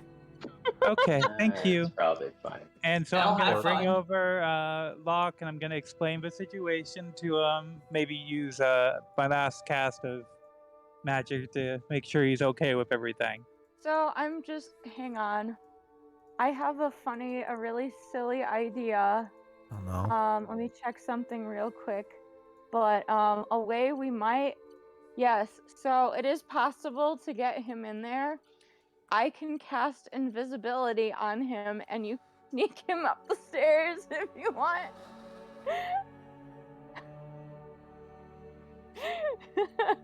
I feel like we're already being nice at this point. So I feel like maybe we shouldn't. Dog push it will right be now. fine out there. Even a regular dog would be fine, let alone a wolf. Yeah. Don't provoke Matilda's ire. Yeah. I think Cyndrus does right that now we already. should be happy that he's got a room of his own. So you can lead him out to the like dog houses out back. There's like a bit of a feeling a bit of a stretch of land with like a good assortment of like personal like cages and like mini like structures for pets. See a couple that are Oh, it's filled and like fine. they have like a couple of like a good like 20 square feet like walk around and like just like prance about. He's probably going to be even happier out there, frankly, than in that room with you. So as Sev, as you come in, first and foremost, Matilda is gonna call over to you, seeing you coming back in. So, it's been a while, and I hope you're doing well. You and your compatriots are doing well. There was something that had developed. I think it would be best if you brought everyone else here with you. Oh, okay. Nothing bad? Is everything okay? It's just something that we need to discuss. Oh, okay. All right, well, I guess I gotta go round everybody up. Sure. And everyone popping on in. Squad. Cool. Yeah. Squad. Yep. So at this point, really, you're walking back from putting Locke in his little personal doghouse. Yeah, and using my cast to make sure he's okay, and none of the other dogs will pick a fight with him. Yeah, no, Because he's that wouldn't ecstatic. go well for him. He's just panting and like running around inside the Dad will be fence, mad like if circles around inside you hurt. the house and lays down. As you all enter, Matilda gets up and thanks you for coming back on in, and asks to see your whatever your like guild charm is, whether it's the bracelet, the Oh. necklace. Yeah. I don't recall what we were given. But I think I'll, we chose. I chose a bracelet. I have the necklace. yeah, I'll show whatever I have. Bracelet. Sure. So when you all had joined, you received a brass like insignia of the of like the guild's crest. Had the like the racial slime on it. She takes them all from you. And as she produces her hand, slips each of you something in your hand, and you see that's now silver. Oh. We got upgrades. Yay! Woo! This was She a made it sound like it was a bad thing. Yeah, like Yeah. wow. this was a personal request from the mayor as a thank you for the work that you've done for this city, and everything you've done since you've arrived has not gone unnoticed. he also left behind. She's gonna like grunt as she ducks down and produces a large leather bag onto the counter. As you just hear like a little jingle and a clump as it plops down. This Money. as an appreciation for your efforts. And he did mention that when possible, he would like to speak with you all. We can do that. No, it's a problem on our end. All right. Well, seems our business is concluded. Thank you for your wonderful work in the city and have a wonderful rest of your evening. Thank you. You're And I give her kind of welcome. like a devilish like snap of my fingers. And Oh. I thank her for giving my buddy a place to stay. Yeah. Glad I was able to assist you. She's going to go back down to her paperwork, and you all can retire for the night, do whatever you would like. And there we will end, because, friends, you do, in fact, level up. Yes! I feel like it would have been kind of weird to say, hey, guys, you level up with stuff left to go. So thank you for I can't think of the word, but give me the Sticking pleasure. around? Yeah. So if you don't mind, do you want to do some of the level up stuff now, or do we want to wait for another time, or what works best for everyone? I'm gonna have to. I don't I need have to look the over intellectual fortitude to do it right now. I think I have to do it tomorrow, probably. Sure, no worries. I can handle it on my own. Okay. I mean, I will be in the living room. Sure. Well, we can. So is Sandy. We can definitely do stuff on my next day off if anyone has any questions and go over stuff. So When are you off? it'll be Tuesday. Tuesday. Tuesday. Okay. Yay! Yeah. Well, appreciate y'all coming on in, rolling on through, and I shall see you guys. That was an exciting episode. Yeah. a lot Was. of stuff happened, and yeah, we're picking up speed, man. We're picking up speed. Mhm.